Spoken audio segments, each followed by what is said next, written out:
जय।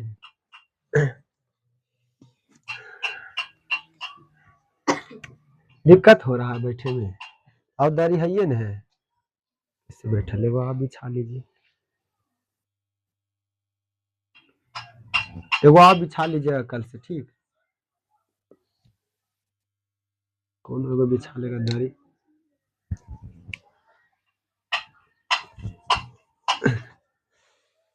हिंदी में पढ़ेंगे। हिंदी में पहला लेसन खत्म कर चुके थे, श्रम विभाजन और जाति प्रथा हो चुका है ना। टेस्ट ले लेते हैं अभी 10 नंबर के, आज भी करवा दिए थे ऑब्जेक्टिव भी ना है? आज हम सभी सेकेंड लेसन पढ़ेंगे। आज होगा कि नहीं होगा, जितना भी हो 9 बजे आज छुट्टी दे देंगे आज, देखेंगे।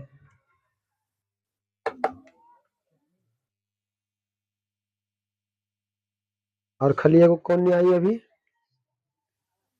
कल से आएगी, अभी लगन मार रही है लगन। ऑनलाइन दिलखिन दीदी, दिलखिन हाल पहला नंबर यही स्कूल के दिलखिन हाल ना, बड़का पा दिलखिन हाल, कागज उगज हल रहा है, पूछ के देखो तो ले ले तो ठीक, हम देखेंगे।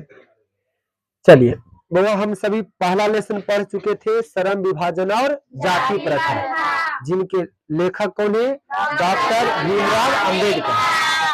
इस लेसन से हम टेस्ट लेते हैं, बताइएगा 10 नंबर के। पहला क्वेश्चन, डॉक्टर भीमराव अंबेडकर जी का जन्म 14 अप्रैल 1891 ईस्वी में हुआ था, लेकिन कहाँ हुआ था, महू मध्य प्रदेश में, महू मध्य प्रदेश में। अगला क्वेश्चन है ना, श्रम विभाजन और जाति प्रथा कहाँ से लिया गया है, किससे लिया गया है, annihilation of caste, annihilation of caste बताए थे, annihilation of annihilation of caste, annihilation of caste, annihilation of caste, जाति का बंटवारा, annihilation of caste, annihilation of cast.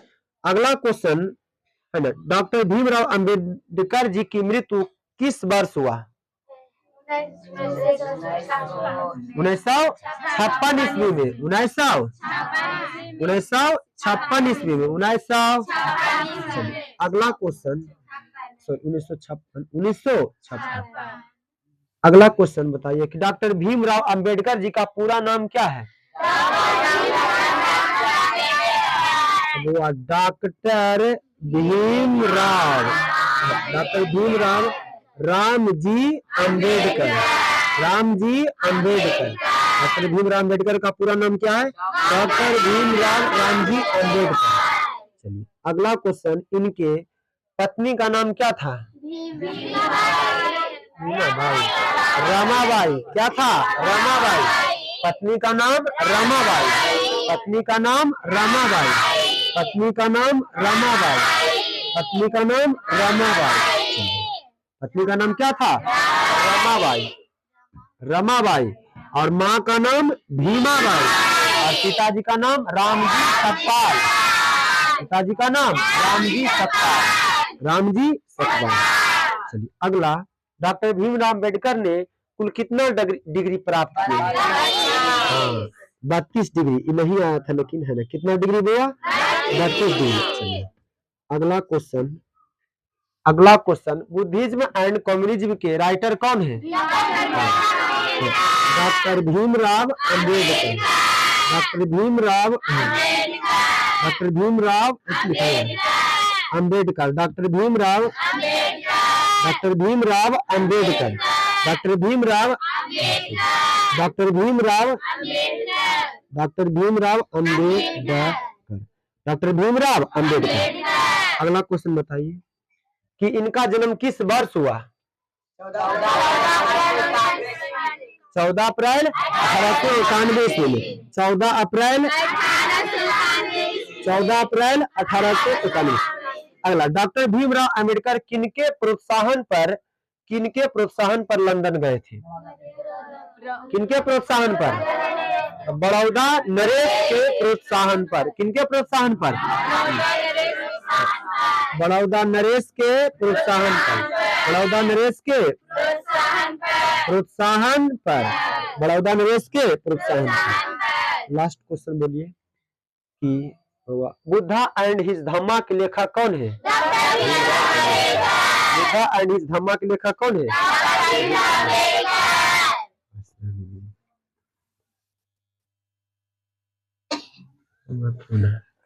देखिए, आज हम सेकेंड लेसन पढ़ेंगे। पहला लेसन हो चुका था 20 के दांत। चैप्टर का नाम क्या है? 20 के दांत है।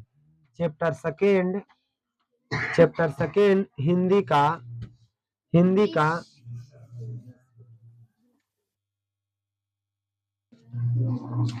हिंदी बवा चैप्टर 2। चैप्टर कितना? 20 के दांत। उतना दूर दिखेगा जो उधर चल गया है। 20 के दांत। चैप्टर का नाम क्या हुआ? 20 के दांत। चैप्टर का नाम क्या है? 20 के दांत। चैप्टर का नाम क्या है? 20 के दांत। जब भी हम सभी हिंदी पढ़ेंगे तो 2 भागों में। कितने भागों में? 2 पहला भाग होगा, पहला जो भाग होगा बुआ है ना, परिचय। पहला भाग क्या होगा? परिचय। और दूसरा मूल पाठ। दूसरा क्या होगा? मूल पाठ। यानी पहले हम लेखक के बारे में परिचय पढ़ेंगे। इनका जन्म कब हुआ, कहाँ हुआ, कैसे हुआ, कहाँ तक पढ़ाई किए, इनकी माता जी का नाम, पिताजी का नाम, कौन कौन सी कृतियां, कौन कौन सा नाटक, कौन कौन से कहानी। तो पहले उनके हम जीवनी पढ़ेंगे। क्या पढ़ेंगे? जीवनी। इसके बाद मूल पाठ पढ़ेंगे। तो चैप्टर का नाम है 20 के दांत। मतलब क्या? 20 के दांत। 20 के दांत के जो लेखक है वो नलिन विलोचन शर्मा। लेखक कौन है? नलिन विलोचन शर्मा। नलिन विलोचन शर्मा। नलिन विलोचन शर्मा। जितना बार बोलिएगा उतना बार, सॉरी हम बोल रहे हैं, जितना बार हम बोलेंगे उतना बार बोलिएगा, तब वह 90% ऑब्जेक्टिव बनेगा। बाकी 10% नहीं बनेगा। और 10% प्रेजेंट ऑफ माइंड से बना सकते हैं, सोच के। जब पूरा अच्छा से कहानी सुनिएगा तब 10 क्वेश्चन सुनकर अपने थिंकिंग पावर के अनुसार बनाइएगा, अपना थॉट से। लेकिन 90 क्वेश्चन जो हम बोर्ड पर लिखेंगे वही रहेगा। बाकी 10% सोच कर बनाइएगा।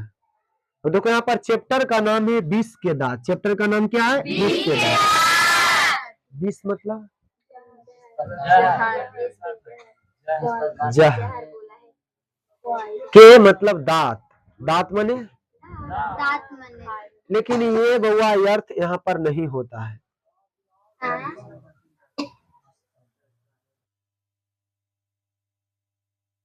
इस लेखक के माध्यम से कवि बताना चाहते हैं, इस चैप्टर के माध्यम से, कोई भी चैप्टर है तो वह किसी न किसी, वह एवरीडे लाइफ के बारे में बताते हैं। कोई ना कोई घटना उससे जुड़ा हुआ रहता है। कोई भी कहानी हो या हिंदी हो या कोई भी चैप्टर पढ़ रहे हैं हिंदी संस्कृत में, तो किसी न किसी कहानी से वह जुड़ा रहता है, किसी न किसी घटना से। तो ये भी 20 के दांत चैप्टर जो है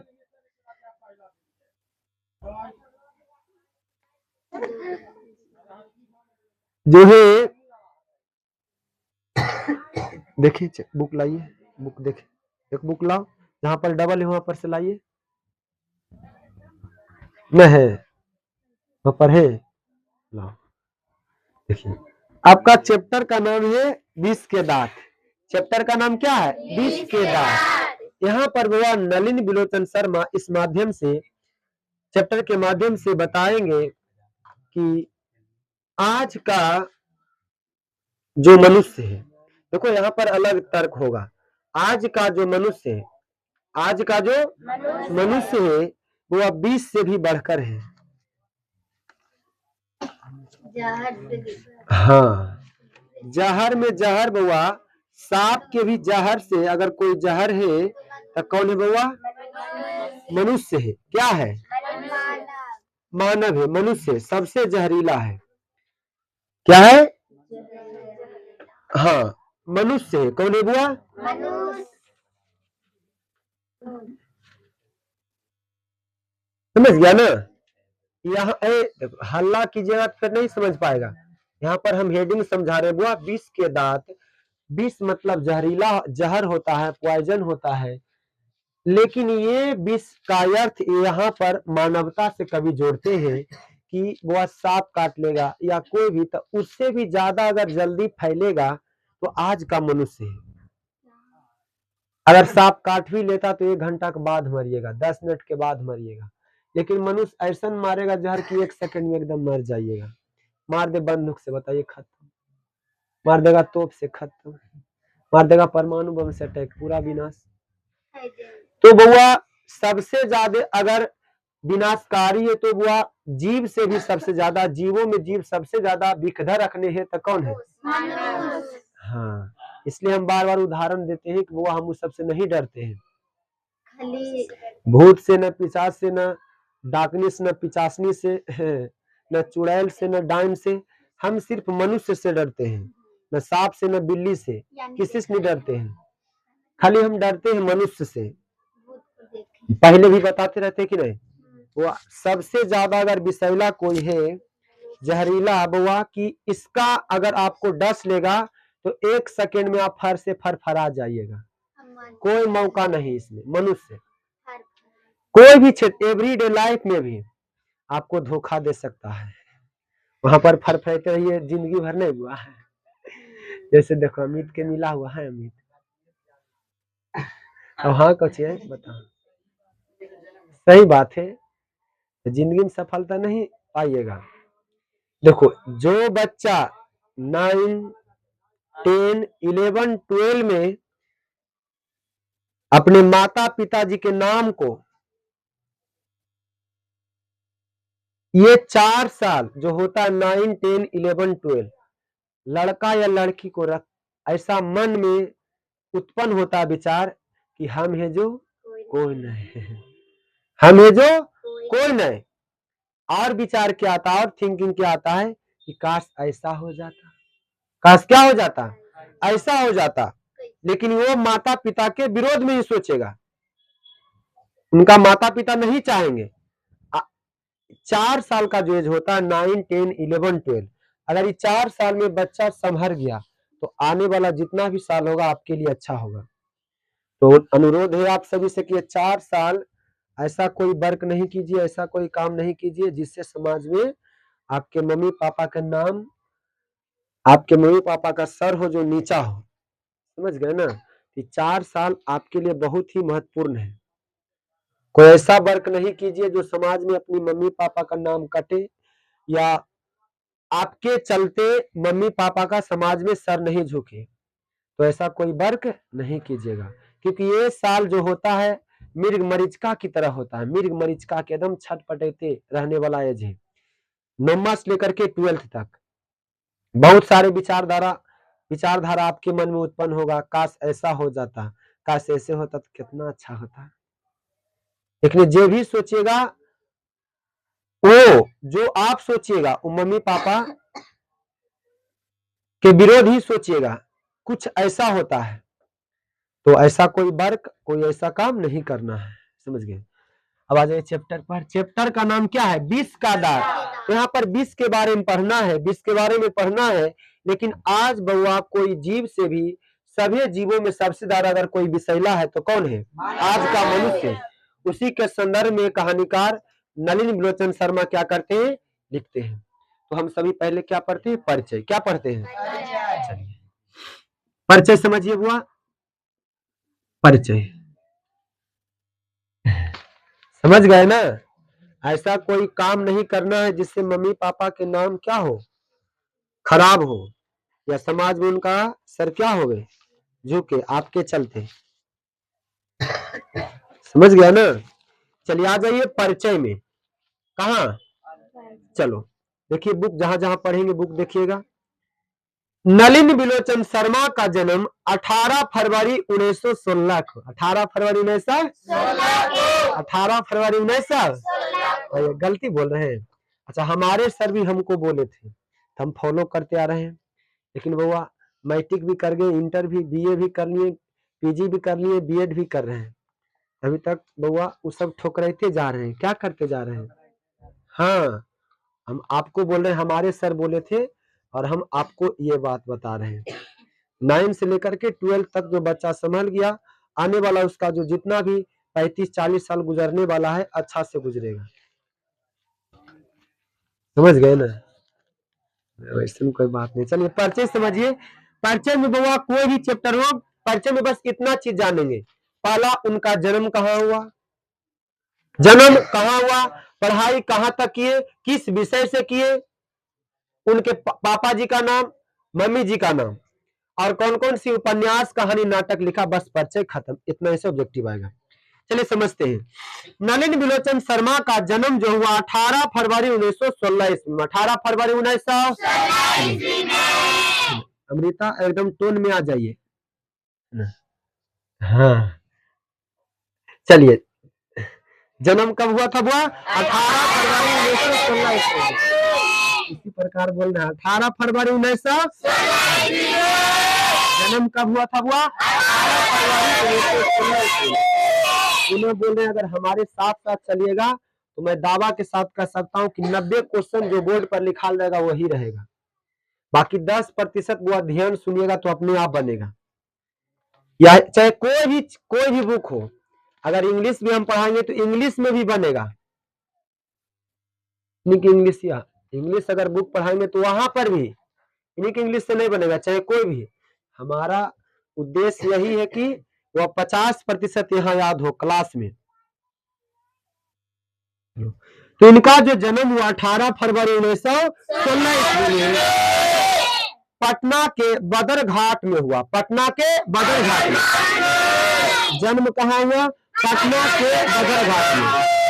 पटना के बदर घाट में, बदर घाट में जन्म कब हुआ? 18 फरवरी 1916 ईस्वी में। जन्म कब हुआ? 18 फरवरी 1916 ईस्वी में। जन्म कहाँ हुआ? पटना के बदर घाट।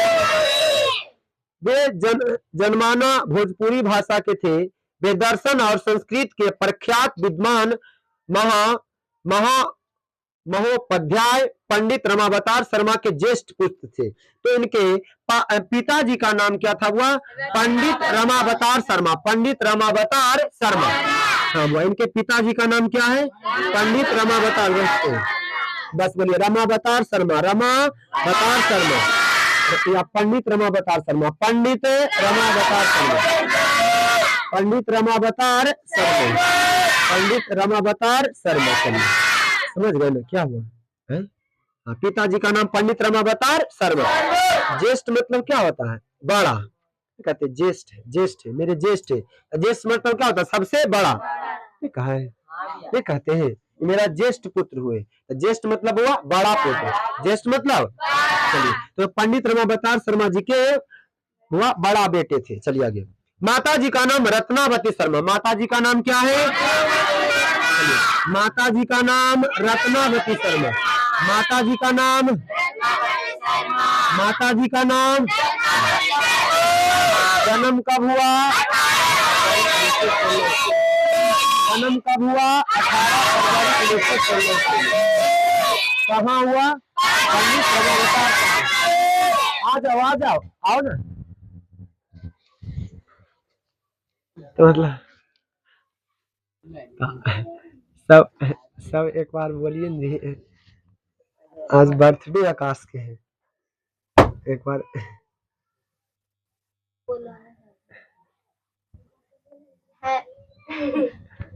अच्छा बाद में हो जाएगा, कहीं पढ़ते हैं फिर तो। केक भी लाया आकाश, घर में ना काटिएगा। नहीं नहीं है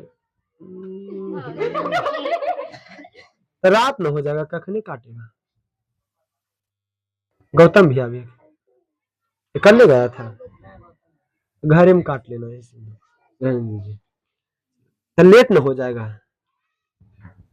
है? जाएगा जाओ।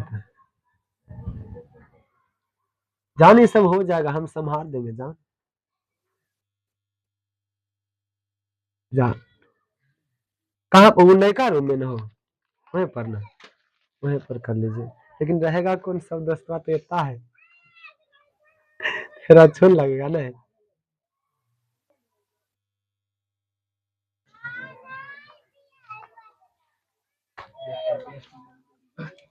कैसे होगा?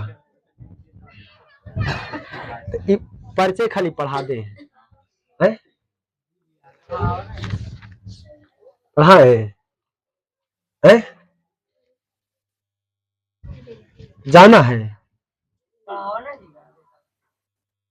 आधा घंटा के बाद, चलो ठीक है, पर्चे हो जाएगा ना, पर्चे क्या है, हो जाएगा। चलिए चलिए, वो लेखक 20 के दांत, 20 के दांत के लेखक कौन है? नलिन विलोचन। 20 के दांत के लेखक कौन है? नलिन विलोचन। वो अच्छा, पालन लेसन जो था, श्रम विभाजन और जाति प्रथा एक निबंध है। क्या है? निबंध। यह एक प्रकार का कहानी है, एक प्रकार का क्या है? कहानी। 20 के दांत एक प्रकार का क्या है? कहानी। पीछे तो यह एक कहानी न है ना, क्या है बुआ? कहानी। लेकिन श्रम विभाजन जाति प्रथा क्या है? निबंध। निबंध था। आगे समझिए, माता जी का नाम रत्नावती शर्मा। उनके व्यक्तित्व निर्माण में पंडित पिता के पंडिताई के साथ उनकी गतिशील दृष्टि का भी बड़ी भूमिका थी। उनकी स्कूल की पढ़ाई पटना कॉलेजिएट स्कूल में हुआ था। कहाँ हुआ था बुआ? इनका जो पढ़ाई हुआ था पटना कॉलेजिएट में, हाँ, पटना कॉलेजिएट स्कूल में, पटना कॉलेजिएट स्कूल में। और पटना विश्वविद्यालय से उन्होंने संस्कृत एवं हिंदी में एमए किए थे। क्या किए थे? एमए किए थे। अब वह पहला क्वेश्चन, प्रारंभिक शिक्षा, कौन सा शिक्षा? प्रारंभिक शिक्षा जो कि है पटना कॉलेजिएट स्कूल से। कौन सा कॉलेजिएट स्कूल से? प्रारंभिक शिक्षा कहाँ से किए? पटना कॉलेजिएट स्कूल से। पटना कॉलेजिएट स्कूल से पटना कॉलेजिएट।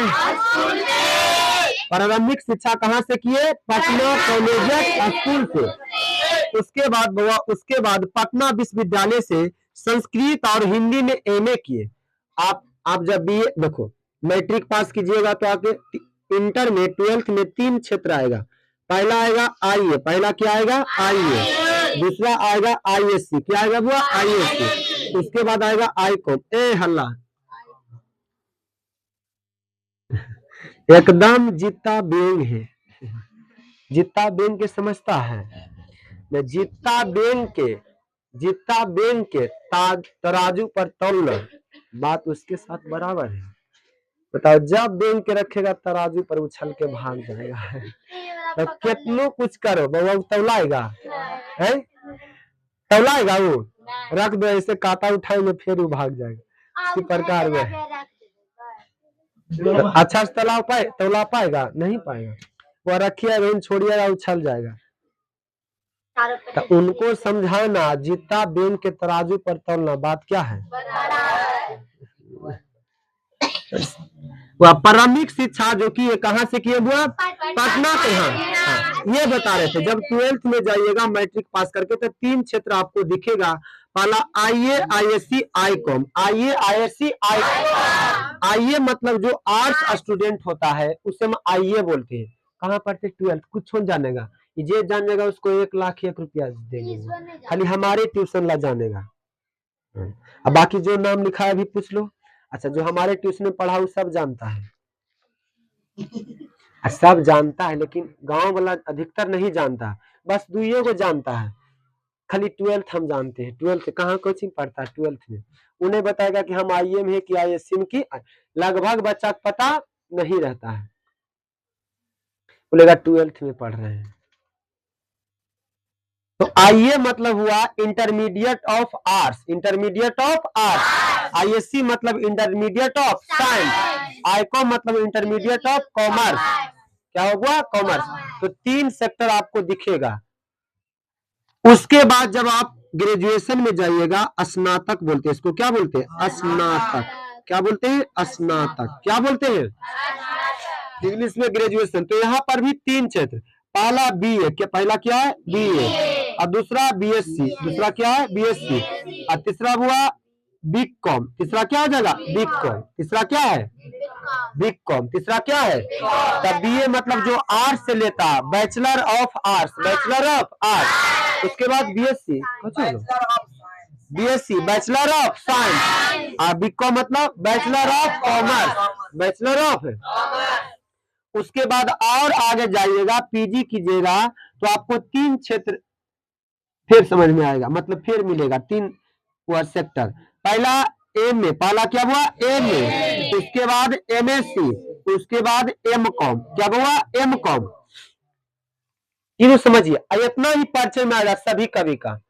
आइए मतलब बोलो, आइए मतलब इंटरमीडिएट ऑफ आर्ट, आइए मतलब आईएससी मतलब आईकॉम मतलब इंटरमीडिएट ऑफ कॉमर्स, बीए मतलब bachelor of art, bachelor of art, BSc मतलब बैचलर ऑफ साइंस, बीकॉम मतलब बैचलर ऑफ कॉमर्स, एमए मतलब master of arts, master of, MSc मतलब मास्टर ऑफ साइंस, एमकॉम मतलब master of commerce. उसके बाद आप PhD कीजिएगा, क्या कीजिएगा। अब आगे पढ़ना चाहते, प्रोफेसर बनना चाहते, टीचर के क्षेत्र में जाना चाहते हैं, प्रोफेसर बनना चाहते तो आपको पीएचडी करना पड़ेगा। क्या करना पड़ेगा, हाँ। उसके बाद वो जैसी पीएचडी कीजिएगा तो आपके आगे डॉक्टर लग जाएगा। क्या लग जाएगा, डॉक्टर है ना, डॉक्टर।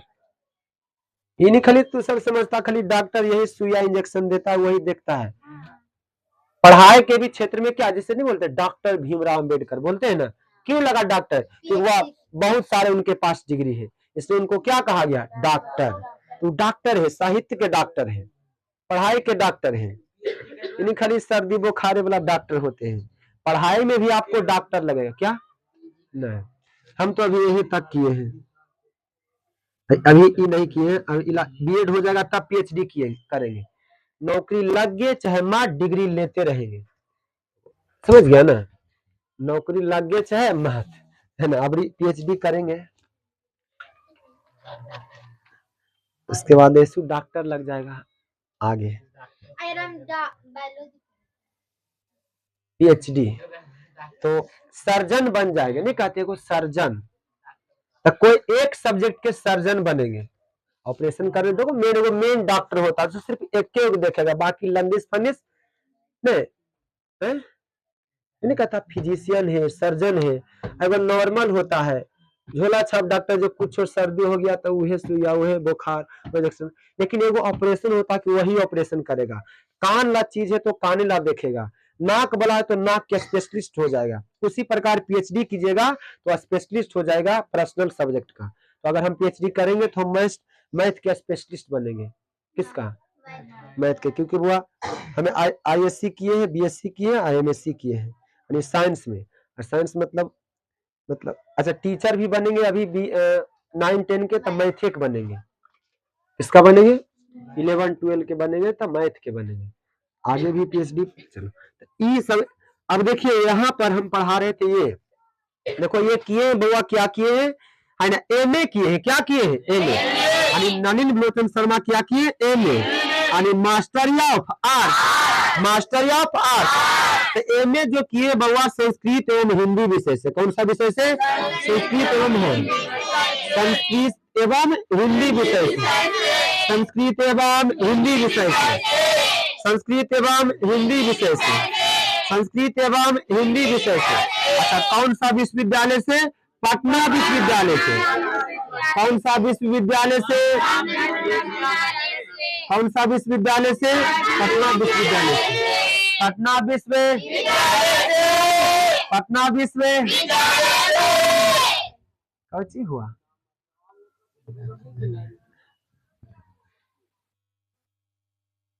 धीरे धीरे है ना, नहीं बोलता है उससे रे, तू सब अकेला फील नहीं होना चाहिए, समझ गए ना। चलिए 20 के अभी नहीं बोलना है, बाद में क्लास के वक्त तो नहीं, हम कहाँ बोलते हैं। 20 के दांत क्या है बाबा, एक प्रकार का कहानी। ऐसा कौन है, नलिन विलोचन शर्मा, नलिन विलोचन शर्मा, नलिन विलोचन शर्मा का जन्म कब हुआ? 18 फरवरी 1916 ईस्वी में। नलिन विलोचन शर्मा का जन्म कब हुआ? 18 फरवरी 1916 ईस्वी में। जन्म कहाँ हुआ? पटना बदर घाट में। पटना बदर घाट में। पिताजी का नाम पंडित रमावतार शर्मा। पिताजी का नाम पंडित रमावतार शर्मा। माताजी का नाम रत्नावती शर्मा। माताजी का नाम रत्नावती शर्मा। प्रारंभिक शिक्षा कहाँ से किए? पटना कॉलेजिएट स्कूल से। प्रारंभिक शिक्षा कहाँ से किए? पटना कॉलेजिएट स्कूल से। आगे क्वेश्चन पूछेगा कि संस्कृत एवं हिंदी किससे किया हुआ? एमए से। एमए किस विषय से किए थे? संस्कृत एवं हिंदी विषय से। संस्कृत एवं हिंदी विषय से। कौन सा विश्वविद्यालय से? पटना विश्वविद्यालय से। कौन सा विश्वविद्यालय से? पटना विश्वविद्यालय से। आगे देखिए, वे हरप्रसाद दास जैन कॉलेज, आरा, रांची विश्वविद्यालय और अंत में पटना विश्वविद्यालय में प्रधानाध्यापक भी रहे। सन 1959 में पटना विश्वविद्यालय के हिंदी विभाग के अध्यक्ष भी हुए। तो वो पटना विश्वविद्यालय के हिंदी विभाग के अध्यक्ष कब बने थे? 1959 ईस्वी में। अंडरलाइन भी करते चलिएगा। पटना विश्वविद्यालय के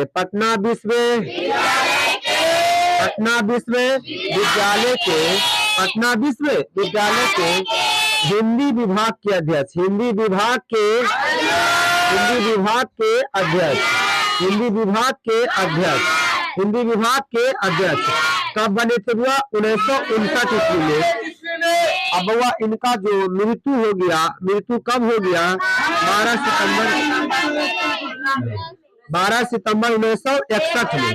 12 सितंबर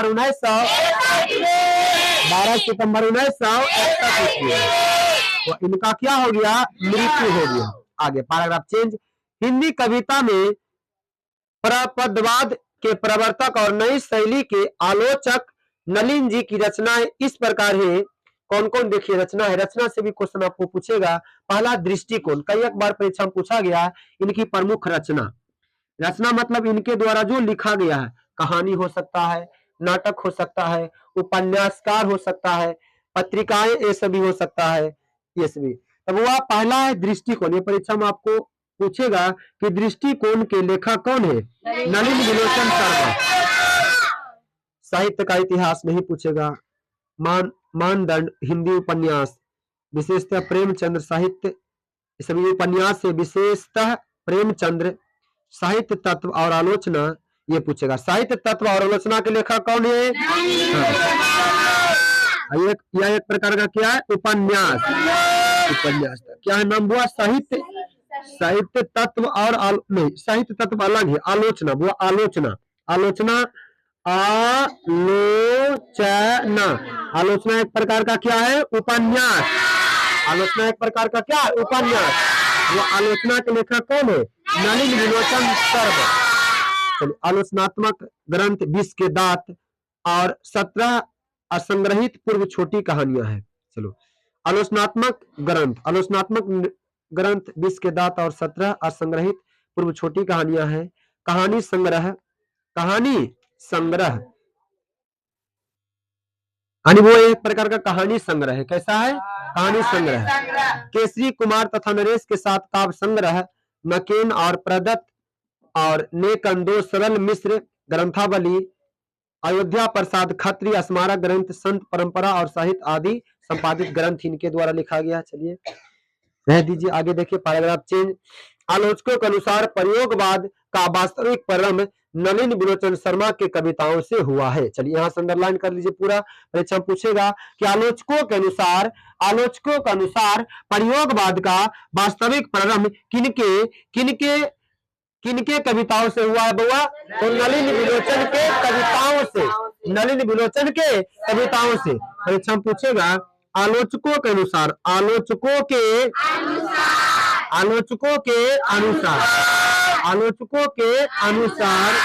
प्रयोगवाद क्या बात हुआ? प्रयोगवाद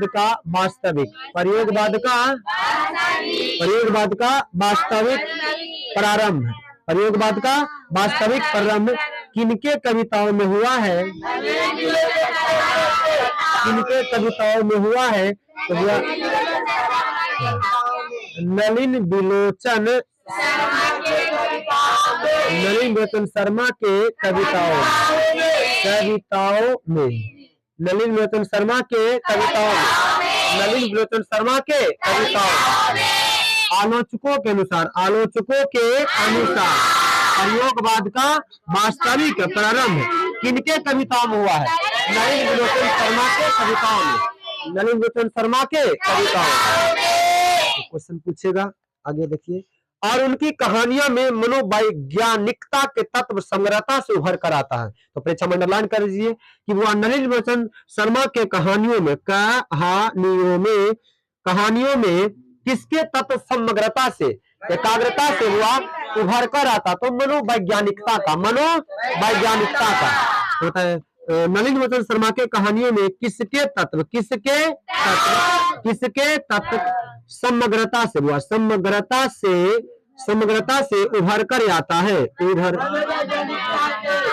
कर आता है मनोवैज्ञानिकता का जो बोर्ड पर लिख रहे हैं आपके टारगेट बुक में छपा हुआ जितना भी लिखा है तो वह नलिन बिलोचन या पूछेगा कि किनके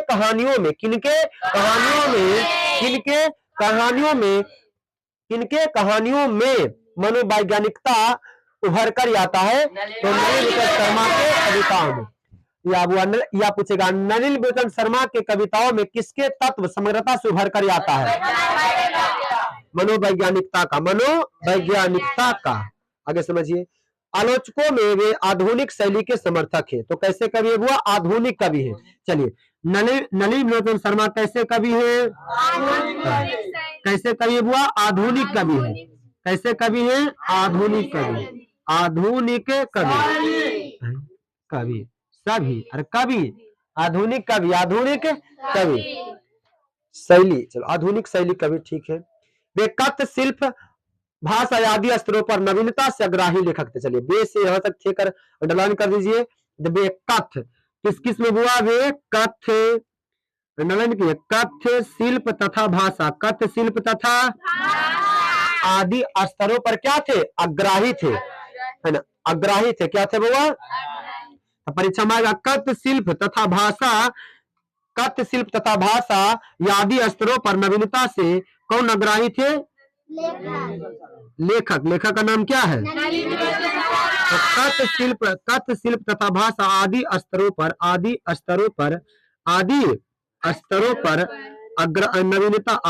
पर नवीनता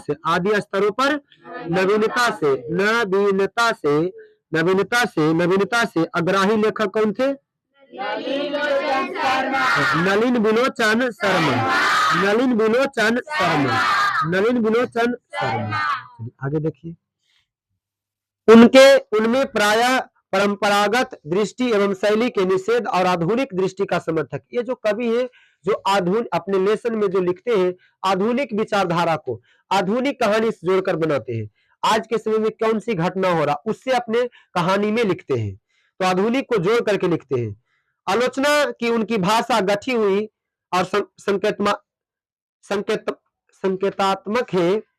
उन्होंने अनेक पुराने शब्दों को नया जीवन दिया है। जो पुराना शब्द था, वर्ड था, उसको नया में जोड़कर लिखे हैं, जो आधुनिक साहित्य में पुनः प्रतिष्ठित हुआ है। तो देखिए, ये जो मूल पाठ के संदर्भ में दिया हुआ अपना एक बार पुनः हम बोलते हैं। चलिए, नलिन बिलोचन शर्मा एक प्रकार का क्या है बउआ? यहाँ पूछेगा नलिन बिलोचन शर्मा क्या है? कहानीकार। नलिन बिलोचन शर्मा क्या है? कहानीकार। 20 के दांत के लेखक कौन है? नलिन बिलोचन शर्मा का जन्म कब हुआ? 12 फरवरी 1916। नलिन बिलोचन शर्मा का जन्म कब हुआ? 12 फरवरी 1916। कहाँ हुआ? बुला जाते, लिखिए, बोलिएगा, बदरघाट पटना में। बदरघाट पटना में। जन्म कहाँ हुआ? बदरघाट पटना में। पिताजी का नाम पंडित रामावतार शर्मा। पिताजी का नाम पंडित रामावतार शर्मा। माताजी का नाम रत्नावती शर्मा। माता जी का नाम रत्नावती शर्मा। नलिन विलोचन शर्मा प्रारंभिक शिक्षा कहाँ से किए थे? पटना कॉलेज स्कूल से। नलिन विलोचन शर्मा यानी फर्स्ट लेके 8वां तक ऐसे बोल सकते हैं। प्रारंभिक शिक्षा कहाँ से किए थे? पटना कॉलेज स्कूल से। उसके बाद एमए किस विषय से किए थे? संस्कृत एवं हिंदी विषय से। एमए किस विषय से किए थे? संस्कृत एवं हिंदी विषय से। कौन सा विश्वविद्यालय से? पटना विश्वविद्यालय से। कौन सा विश्वविद्यालय से? पटना विश्वविद्यालय से। वो अगला, पटना विश्वविद्यालय के हिंदी विभाग के अध्यक्ष कब बने थे? 1959 में। नलिन विलोचन शर्मा पटना विश्वविद्यालय के हिंदी विभाग के अध्यक्ष कब बने थे? 1959 में। 1959 में। चलिए, नलिन विलोचन शर्मा का मृत्यु कब हुआ? 12 सितंबर 1961 में। 12 सितंबर नलिन विलोचन शर्मा का मृत्यु कब हुआ? 12 सितंबर 1961 में हुआ। दृष्टिकोण किनकी रचना है? नलिन विलोचन शर्मा की। दृष्टिकोण किनकी रचना है? नलिन विलोचन शर्मा की। दृष्टिकोण किनकी रचना है? नलिन विलोचन शर्मा की। वह नलिन या आलोचना के लेखक कौन है? नलिन विलोचन शर्मा। आलोचना एक प्रकार का क्या है? उपन्यास।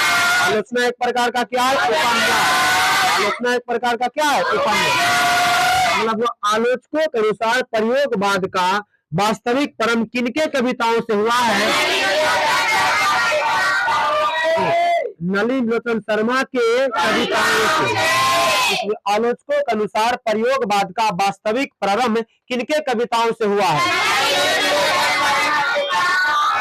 आलोचकों के अनुसार प्रयोगवाद का वास्तविक प्रारंभ किनके कविताओं से हुआ है? किनके कहानियों में नलिन विलोचन शर्मा के कहानियों में किसके तत्व समग्रता से उभर कर आता है? मनोवैज्ञानिकता का। नलिन विलोचन शर्मा के कहानियों में किसके तत्व समग्रता से उभर कर आता है? नलिन विलोचन शर्मा के कहानियों में किसके तत्व समग्रता से उभर कर आता है? अगला बोलिए। नलिन विलोचन शर्मा कैसे कवि है? आधुनिक कवि है।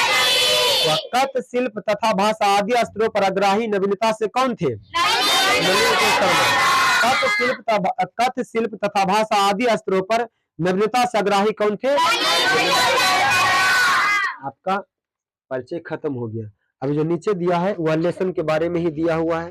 देखिए, यह कहानी जो है विष के दांत तथा अन्य कहानियों नामक कहानी संग्रह से लिया गया है।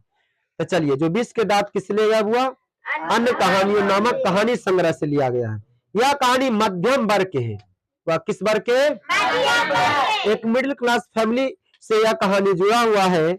उनके अंतर्विरोधों को उजागर करती है। यानी मध्यम वर्ग के बारे में यह कहानी लिखा गया है। कहानी का जैसा ठोस सामाजिक संदर्भ है। यानी कहानीकार नलिन विलोचन शर्मा है, जो आज के आधुनिक भारत के मध्यम वर्ग मिडिल क्लास फैमिली के साथ कौन सा ऐसा घटना हो जाता है, दुखद घटना होता है, उस घटना को यह उजागर करने की कोशिश करते हैं अपने कहानी के माध्यम से। वैसा ही स्पष्ट मनोवैज्ञानिक आशय भी है। आर्थिक कारणों से मध्यम वर्ग के भीतर ही एक और सेन साहब जैसों की एक श्रेणी उभरती है, जो अपने महत्वाकांक्षा और सफेद पोशी के भीतर लिंग भेद जैसे कुसंस्कार छिपाए हुए हैं, तो दूसरे ओर गिरधर जैसे नौकरी पेशा निम्न मध्यम वर्ग व्यक्ति की श्रेणी है, जो अनेक तरह से थोपी गई बंदियों के बीच में अपने अस्तित्व को बहादुरी एवं साहस सहारा के साथ बचाए रखने के लिए निरंतर संघर्ष कर रहा है। यानी देखो, यहाँ पर कहानीकार बता रहे हैं नलिन किनके बारे में? सेन साहब के बारे में। किसके बारे में? यानी कि यह जो घटना है, यह जो कहानी है, एक मिडिल क्लास फैमिली को लेकर के संदर्भित कहानी लिखते हैं और इसमें बताते हैं कि एक मिडिल क्लास के फैमिली के साथ एक उच्च वर्ग के लोग, एक धनी व्यक्ति जो किस तरह से बर्ताव करता है उसको उजागर करते हैं। यानी कि पूंजीपति वर्ग है जो मिडिल क्लास फैमिली के साथ किस तरह से पेश आते हैं, उसके बारे में कवि क्या करते हैं? स्पष्ट करते हैं, बताते हैं। चलिए आगे देखिए। यह कहानी सामाजिक भेदभाव को उजागर करती है। भेदभाव को किसको उजागर करती है?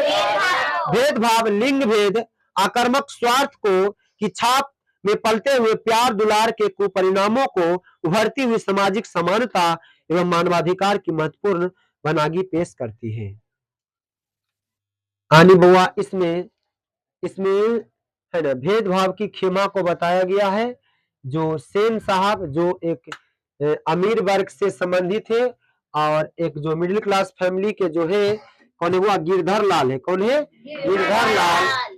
गिरधर लाल और सेन साहब से कहानी संदर्भित है। यानी एक उच्च वर्ग है और एक निम्न वर्ग है। एक उच्च वर्ग है और निम्न वर्ग। उच्च वर्ग है जो निम्न वर्ग के साथ किस तरह से पेश आते हैं, इसमें कवि नलिनी शर्मा स्पष्ट करते हैं। यह आपका परिचय क्या हो गया? क्या आगे कार्यक्रम बढ़ाया जाए? क्या कहते? टाइम कितना हुआ?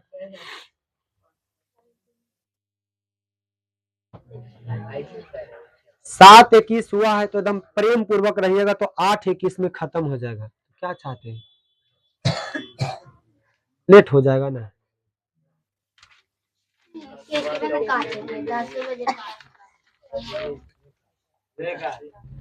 क्या कहते हैं?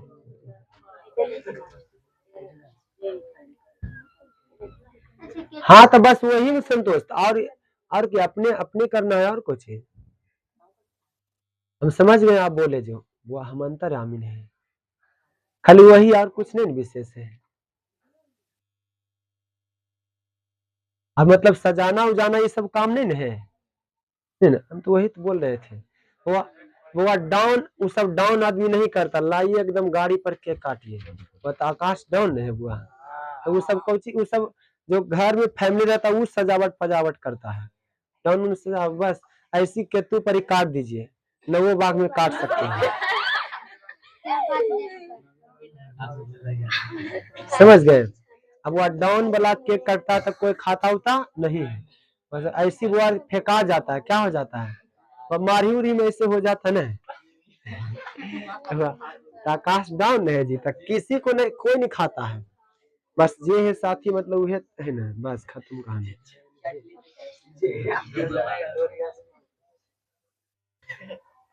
घर जाएगा। अब विशेष कुछ है? कहाँ घर जा रहा है? फिर आएगा? आए बस आ गया। क्या गड़बड़ बात कर दिए?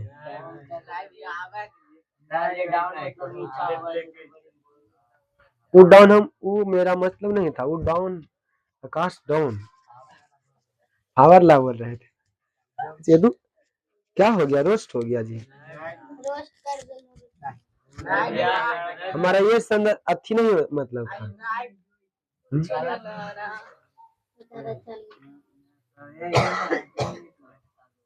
वैसा मेरा मतलब नहीं था, वो उद्देश्य ही नहीं था। और सबसे पहले उसको ही याद किए हैं आज भोर ही। उसको स्टेटस हम नहीं लगाए हैं, हम लोग कर ही नहीं आता है मेंशन कैसे करता है।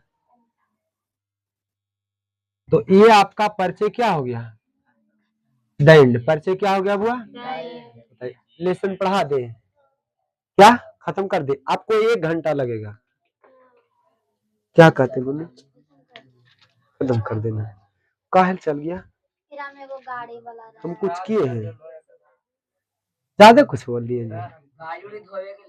वो मेरा मतलब नहीं था। ऐसे तो बोल रहे कुछ।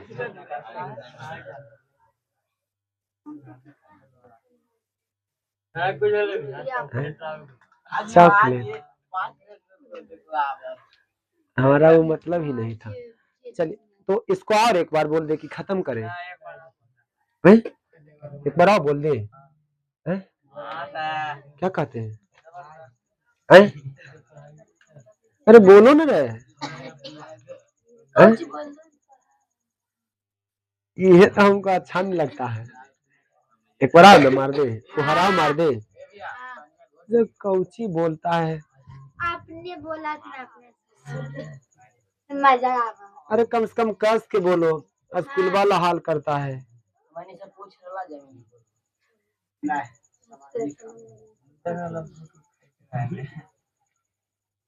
एक बार और पढ़ा दिया जाए, ऐसे न बोलो।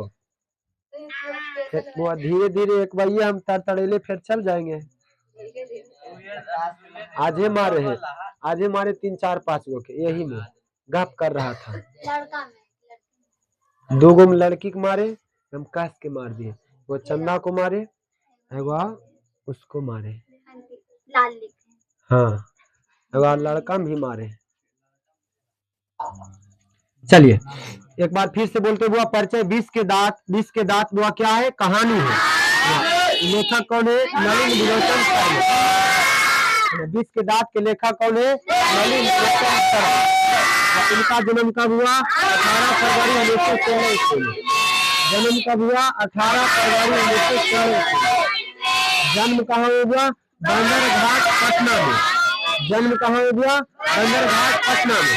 अच्छा, पिताजी का नाम हुआ पंडित रामावतार शर्मा। हुआ पिताजी का नाम पंडित रामावतार शर्मा। अच्छा, माता जी का नाम रत्नावती शर्मा। माता जी का नाम रत्नावती शर्मा। प्रारंभिक शिक्षा कहाँ से किए? पटना कॉलेजिएट स्कूल से। प्रारंभिक शिक्षा कहाँ से किए? पटना कॉलेजिएट स्कूल से। अब पूछेगा परीक्षा में कि नलिन विलोचन शर्मा संस्कृत एवं हिंदी किससे किए थे? एमए एमए किस विषय से किए थे? संस्कृत एवं हिंदी विषय से। अच्छा, कौन सा विश्वविद्यालय से? पटना विश्वविद्यालय। पटना विश्वविद्यालय के हिंदी विभाग के अध्यक्ष के रूप में कब कार्यरत रहे? हुआ 1959 ईस्वी में। इनका देहांत कब हो गया? 12 सितंबर 1961 ईस्वी में। 12 सितंबर 1961 ईस्वी में। रचना में दृष्टिकोण किसकी रचना है? दृष्टिकोण किनकी रचना है? अभी तक एक ही स्टूडेंट ठीक निकला है, अभी बार बार नाम लेते रहते। मोहित कुछो बोल दे, कैसू कर दे तो तुरंत वो मुस्कुरा जाता था। एगुन तू सबके अनजान बोल देंगे, मुंह फड़फड़ा लेगी, मुंह हट देगी, अच्छी हो जाएगी, रोस्ट हो जाएगी, चाहे लड़का में। लेकिन अभी तक है ना, मोहित ऐसा अभी कोई नहीं दिखा है। और पिछला बार चंदन भी ठीक था ना, चंदन और मोहित अभी तक नहीं, न अभी लड़की में कोई दिखा है न लड़का में।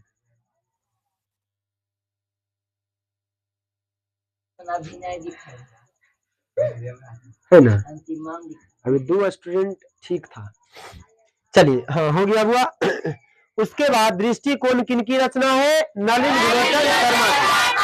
दृष्टिकोण किनकी रचना है? नलिन विलोचन शर्मा की। वो आलोचना एक प्रकार का क्या है? उपन्यास। आलोचना एक प्रकार का क्या है? उपन्यास। आलोचना के लेखक कौन है? नलिन विलोचन शर्मा। अगला प्रश्न हुआ आलोचकों के अनुसार प्रयोगवाद का वास्तविक प्रारंभ किनके कविताओं से हुआ है? नलिन विलोचन शर्मा के कविताओं से। आलोचकों के अनुसार प्रयोगवाद का वास्तविक प्रारंभ किनके कविताओं से हुआ है? नलिन विलोचन शर्मा के कविताओं से। कहानियों में किसके तत्व समग्रता से उभर कर आता है? मनोवैज्ञानिकता का। नलिन विलोचन शर्मा के कहानियों में किसके तत्व समग्रता से उभर कर आता है? मनोवैज्ञानिकता का। अगला हुआ नलिन विलोचन शर्मा कैसे कवि है? आधुनिक कवि है। अगला क्वेश्चन तत्व शिल्प भाषा आदि स्तरों पर नवीनता से अग्राही कौन थे? नलिन विलोचन शर्मा। देखिए लगभग क्वेश्चन बन रहा होगा, टारगेट में बन रहा है ना, नहीं बन रहा होगा। अब मूल पाठ पढ़ेंगे, आगे खाली आगे रख ले रही है ना, बाकी ठीक लगे। वो अब यहाँ पर मूल पाठ जब स्टार्ट कर ही चुके हैं तो वो खत्म ही कर देंगे, नहीं तो फिर और दिक्कत होगा। ये क्या डेट ऐसे लिखा है? कौन ऐसे लिखा है? कौन लिखा था? कौन?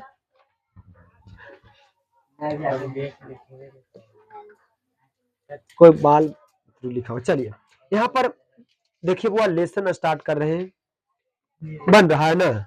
अब बंद कर दीजिए, हम लास्ट में पूछताछ करेंगे, सब बनेगा, बोले 90% बनेगा। 1 घंटा साथ चलो बउआ, 1 घंटा में आपको हम समाप्त कर देंगे, फास्ट पढ़ेंगे। चलिए कहानी है, आराम से समझ में आएगा, ध्यान से खाली सुनो और जैसे जैसे बोलेंगे बोलते चलिएगा। देखो बुक,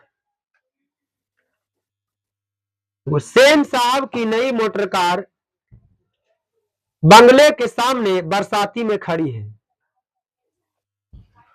सेन साहब की बुआ एक नई मोटर कार है। सेन साहब के क्या है? नई मोटर कार है।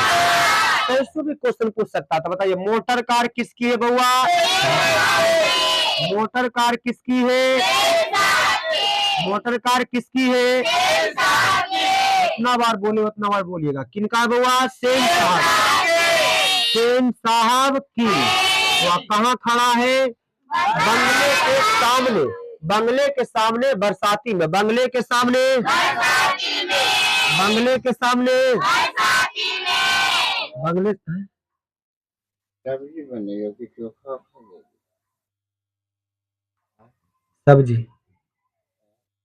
तो खा लिया चीजें में कंठी में। चिनिया चिनिया है नहीं नहीं नहीं, अरे मड़वा रह दिया, चोखा दे दा, मड़वा में ठीक लगेगा। चलिए, सेन साहब की नई मोटर कार, सेन साहब की मटर, सॉरी सेन साहब की, सेन साहब की मोटर कार वह कहाँ खड़ी है? बंगले के सामने बरसाती में।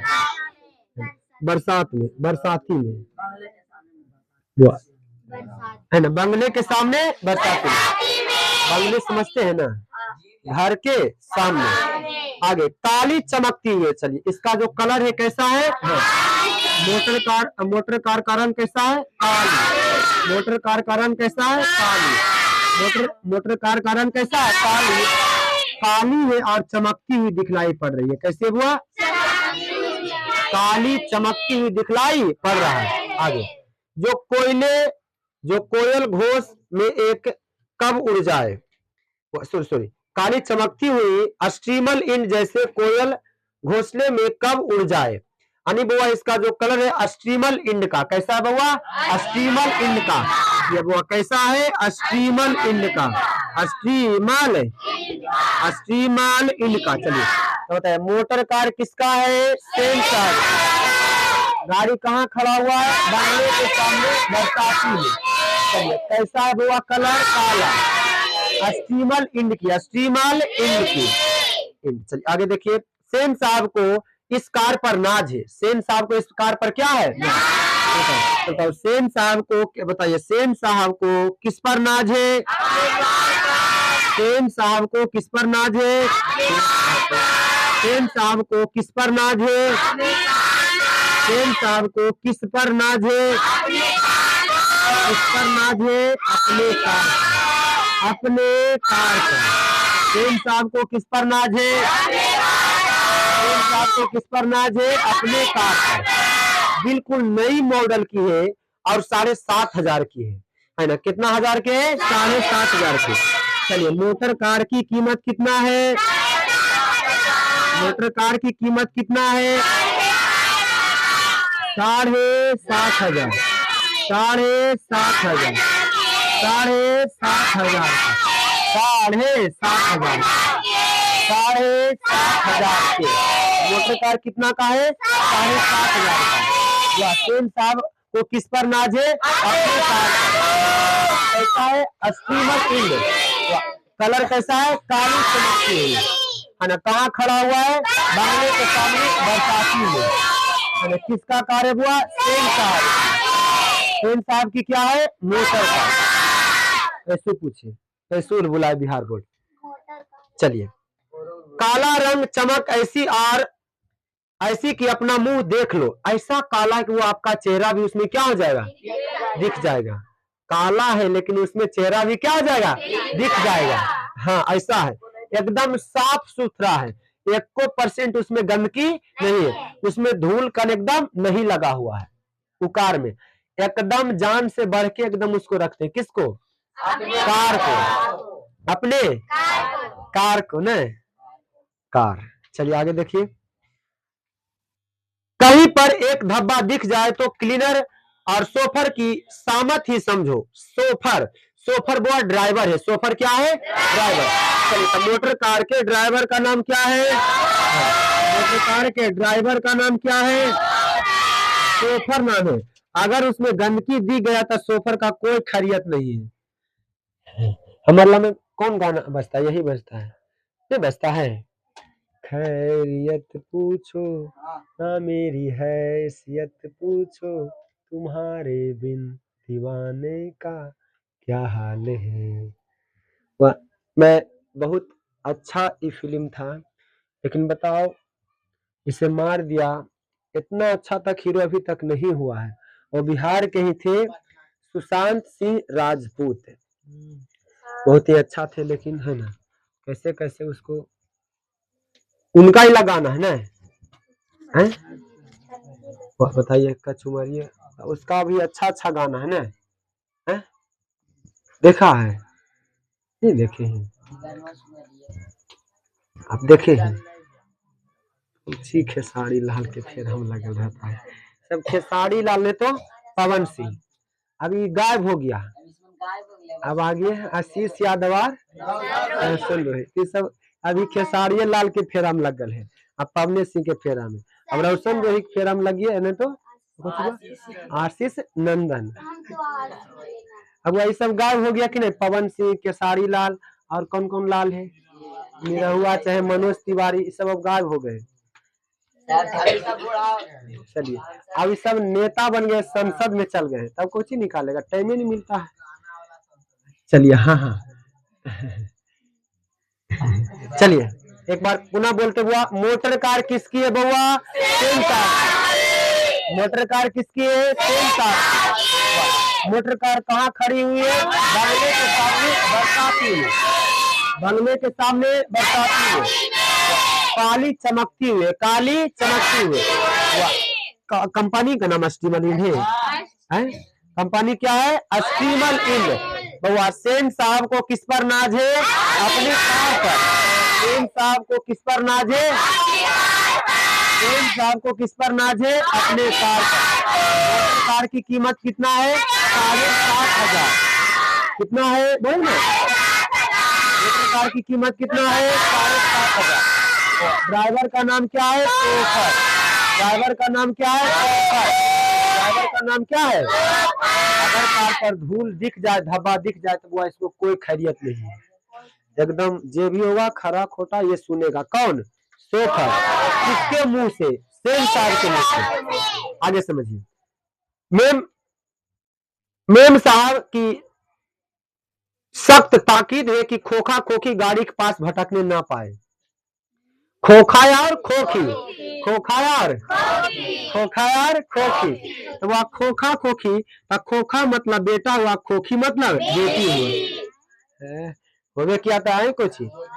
खोखा मतलब बेटा, खोखी मने खोखा खोखी क्यों बोलते हैं? खोखा खोखी, वो खोखा यानी कि सेन साहब, सेन दंपत्ति का जो बेटा बेटी है, कार के इर्द गिर्द भटकना एकदम सख्त क्या है? मना है। यानी कार के सामने हुआ भटक नहीं सकता। कौन? खोखायार खोखी, खोखायार खोखी खोखी लिख दिए, खोखा खोखी, खोखा। आगे देखो, लड़कियां तो पांचों सुशील है। लड़कियां बुआ पांचों क्या है? सुशील। लड़कियां क्या है? लड़कियां पांचों क्या है? लड़कियां पांचों क्या हुआ है? बोलिए, पांचों लड़कियां क्या है? सुशील है। सुशील 5 ठहरी, और 100 भी लड़कियां तहबीज और तमीज की तो जीती जागती मूरत है। वो तहजीब है और तमीज की तो जीती जागती क्या है? मूरत है। मिस्टर और मिसेज सेन ने उन्हें क्या करना चाहिए और क्या नहीं करना चाहिए सब उसे सिखाया है। सेन नपति यानी सेन साहब ने और वह सेन नपति ने खोखा और अपनी बेटियों को क्या करना और क्या नहीं करना है वो सब सिखाए हैं। क्या क्या नहीं करना चाहिए इसकी उन्हें ऐसी तालीम दी है कि बस लड़कियां क्या है? कठपुतलियां हैं। लड़कियां क्या है? चलिए, लड़कियां क्या है? कठपुतलियां हैं। कठपुतलियां मुझे समझ रहा है? कठपुतली जैसे कर दो वैसे रहेगा। कहो घर में रहो है ना, सुबह से लेकर शाम तक बस भैया नेट पोछिए तो नेट पोछेगा खाना खाइए तब खाइए, हाँ जे कहेंगे वैसे करना पड़ेगा। कठपुतली अरे पुतला देखा है ना, डॉल देखा है ना, मूड़ी मचोड़ दीजिए वैसे रहेगा, हाथ हुराक दीजिए वैसे रहेगा, पैर घुमा दीजिए वैसे कैसे रहेगा।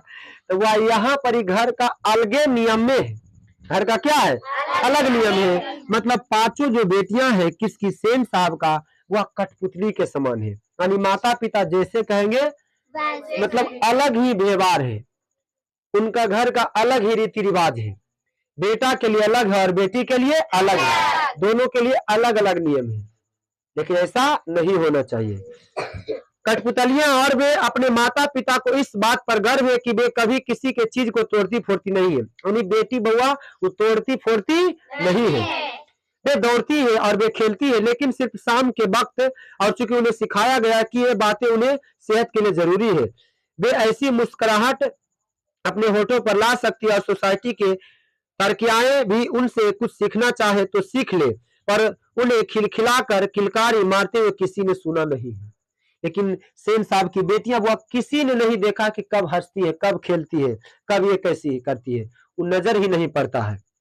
सेन परिवार के मुलाकाती रस के साथ अपने शरारती बच्चों को सीज कर कहते हैं कि एक तुम लोग हो और मिसेस सेन की लड़कियां हैं और फूल के गमला तोड़ने के लिए बना है, तुम लोग के मारे घर में कुछ भी तो नहीं रह सकता है। यानी यहाँ आप देखिए, यहाँ पर ऊपर देखिए, यानी यहाँ पर इस लेसन के माध्यम से बताया जा रहा है कि सीखो, जो मोहल्ला वाला होता है ना, गांव देहात वाला होता है, घर के अगल वाला गोतिया नैया होता है ना, वो उदाहरण बनल है कौन, सेन साहब की बेटी, उससे सीखो नहीं कहते हैं, उससे सीखो। देखिए तो कर बेटा एकदम कुछ करता है, बिगाड़ता है, खेलता है, उससे उससे उस सबके साथ रहता है, लानिस फनिस में रहता है, उससे सीखो। यानी कि सेन साहब की जो बेटी है उदाहरण बनी हुई है, क्या बनी हुई है, हाँ, पांचों लड़कियां सुशील है और कठपुतलियां है, समझ गए ना।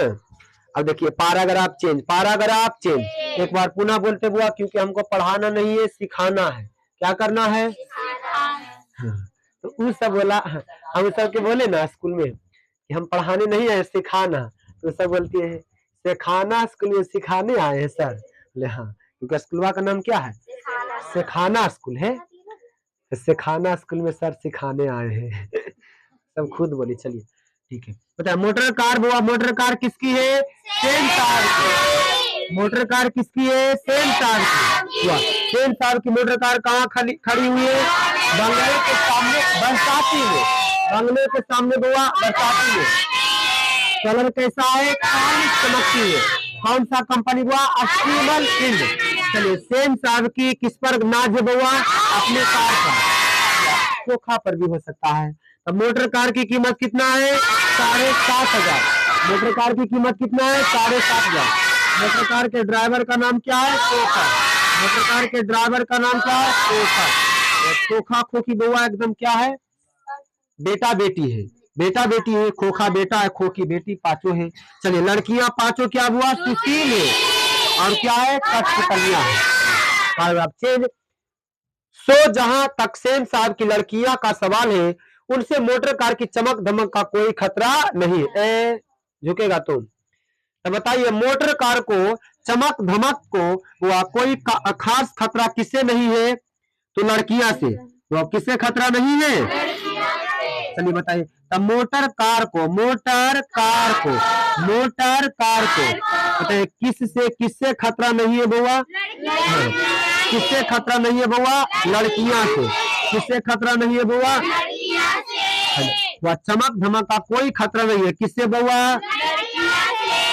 लड़कियां से। किससे खतरा नहीं है, किससे खतरा नहीं है, मोटर कार के चमक धमक को किससे कोई खतरा नहीं है, लड़कियां से। लेकिन खोखा भी तो है, खोखा जो एक ही है, एक ही बेटा है और सबसे छोटा है, खोखा नाउम्मीद बुढ़ापे का एक आंखों का तारा है ना, नाउम्मीद, उम्मीद नहीं था तब पर भी बुढ़ापे में हुआ है, कौन, खोखा, है ना। यह नहीं है कि मिसिस सेन अपने और बुढ़ापे का कोई ताल्लुक किसी हालात में मानने के तैयार हो, और सेन साहब तो सचमुच बूढ़े नहीं लगते, लेकिन मानने लगने की बात छोड़िए, हकीकत तो यह कि खोखा का अभिभाव तक जाकर हुआ था जब उसकी कोई उम्मीद दोनों को बाकी नहीं रह गई थी। खोखा जीवन के नियम का अपवाद था। खोखा जीवन का क्या हुआ? अपवाद है। खोखा, चलो अपवाद कौन है बुआ? खोखा। अपवाद कौन है बुआ? समझेगा इस चैप्टर के अनुसार अपवाद कौन है बुआ? अपवाद कौन है? खोखा। घर के नियम भी पांचों बेटियां के लिए अलग नियम है और उसके लिए अलग नियम है, मतलब ये इसके लिए अदम अपवाद है। वो लड़कियां जो सामान को तोड़ फोड़ नहीं सकती, लेकिन ये तोड़ फोड़ सकता है। ये शाम के वक्त लड़कियां नहीं निकल सकती, लेकिन ये निकल सकती है। क्या कर सकती है? हाँ, तो अपवाद है। क्या है? बात समझता है ना? 100 गो में गो अल्लाह को क्या बोलेंगे? 100 में 100 ऐसा सभी गुण मिल रहा है सब में से, लेकिन एगो क्या है? से क्या बोलेंगे? यानी पांचों बेटी के लिए अलग नियम है और इसके लिए इसलिए क्या बोलेंगे? अपवाद। परीक्षा में आएगा खोखा किन मामलों अपवाद है, क्वेश्चन पूछा गया 2 नंबर में। आगे देखो, तो खोखा जीवन के नियम का अपवाद था और यह अस्वाभाविक नहीं था कि घर के नियमों का भी अपवाद था, और ये घर के नियमों में भी क्या था? अपवाद था। यानी पांचों लड़की के लिए अलग नियम है। पांचों लड़कियां शाम के वक्त नहीं निकल सकती है घर के, लेकिन ये निकल सकती है। दिन में भी वो लड़कियां नहीं खेल सकती, लेकिन ये खेल सकता है। लड़कियां नहीं हंस सकती है, लेकिन ये हंस सकता है। अलग नियम न है, अपवाद है। चलिए आगे देखिए, इस तरह मोटर को कोई खतरा हो सकता था तो सिर्फ खोखा सो सकता था। तो बताइए मोटर कार को किससे खतरा है बउआ? मोटर कार को किससे खतरा है? मोटर कार को किससे खतरा है? मोटर कार को किससे खतरा है? मोटर कार को किससे खतरा है? मोटर कार को किससे खतरा है? मोटर कार को किससे खतरा है? बात ऐसी थी कि सीमा, रजनी, आलो, सोफाली, इस बार परीक्षा में पूछा था। सेन साहब की पांचों लड़कियां के नाम लिखे, बस सिंपल। वह सीमा, रजनी, आलो, सोफाली, आरती। बताइए पांचों लड़कियां, वो पांचों लड़कियां का नाम क्या है? यही 2 नंबर में पूछ ले था, और 10 में 5 बनाना है। सीमा, रजनी, यालो, सोफाली, आरती। अब अनु, मन्नू, राधा, चिपाटी है। अन्य कैसे इसको राधा रानी अनु चिपाटी। चिपाटी कौन है जी? तो यहाँ पर है सीमा, रजनी, आलो, सोफाली, आरती। सीमा, रजनी, आलो, सोफाली, आरती। सीमा, रजनी, आलो, सोफाली। इस बार ये पूछल था कि वह सेन साहब की पांचों लड़कियां के नाम को लिखे, तब वह सीमा, रजनी, आलो, सोफाली, आरती। सीमा, रजनी, आलो, सोफाली, आरती। सीमा, रजनी, आलो, सोफाली, आरती।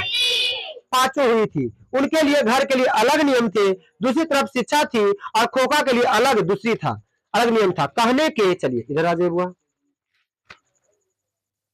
कहने के लिए तो सेन का कहना था कि खोखा आखिर अपने बाप का बेटा ठहरा, उसे तो इंजीनियर होना है। क्या होना है? अभी से उसमें इसके लक्षण दिखलाई पड़ते हैं, इसलिए ट्रेनिंग भी उसे वैसी ही दी जा रही है। तो बताइए खोखा को क्या बनाना चाह रहे थे? इंजीनियर। खोखा को क्या बनाना चाह रहे थे? इंजीनियर। क्या बनाना चाह रहे थे वो? इंजीनियर। खोखा को क्या बनाना चाह रहे थे? इंजीनियर। कौन बनाना चाह रहे थे? सेन साहब। अभी से वो उसमें लक्षण दिखलाई पड़ रहा है, मतलब सामान को तोड़ फोड़ भी रहा, तो उनको क्या लग रहा है कि इंजीनियर ही बनेगा मेरा बेटा, है ना? इंजीनियर ही बनेगा, समझ गए? हाँ, अभी से उनमें इसके लक्षण दिखलाई पड़ते थे, इसलिए ट्रेनिंग भी उसे वैसे ही दी जा रही थी। बात यह है कि खोखा के दुलार्तित स्वभाव के अनुसार ही सेनों ने सिद्धांतों को ही बदल लिया। तो वो परीक्षा में आएगा, सेन साहब ने किसके अनुसार अपने सिद्धांतों को ही बदल लिया? हमारे बेटा कैसे करे, हम राजी उसमें है, लेकिन नियम को ही बदल दिया, मतलब सभी में राजी है। तो बताइए परीक्षा में पूछेगा, सेन साहब या सेनों ने सेनो मैंने बोल दिया कि सेन साहब या सेन दंपत्ति भी, दंपत्ति बने पत्नी, दंपत्ति मतलब हो गया। तो सेनों ने किसके अनुसार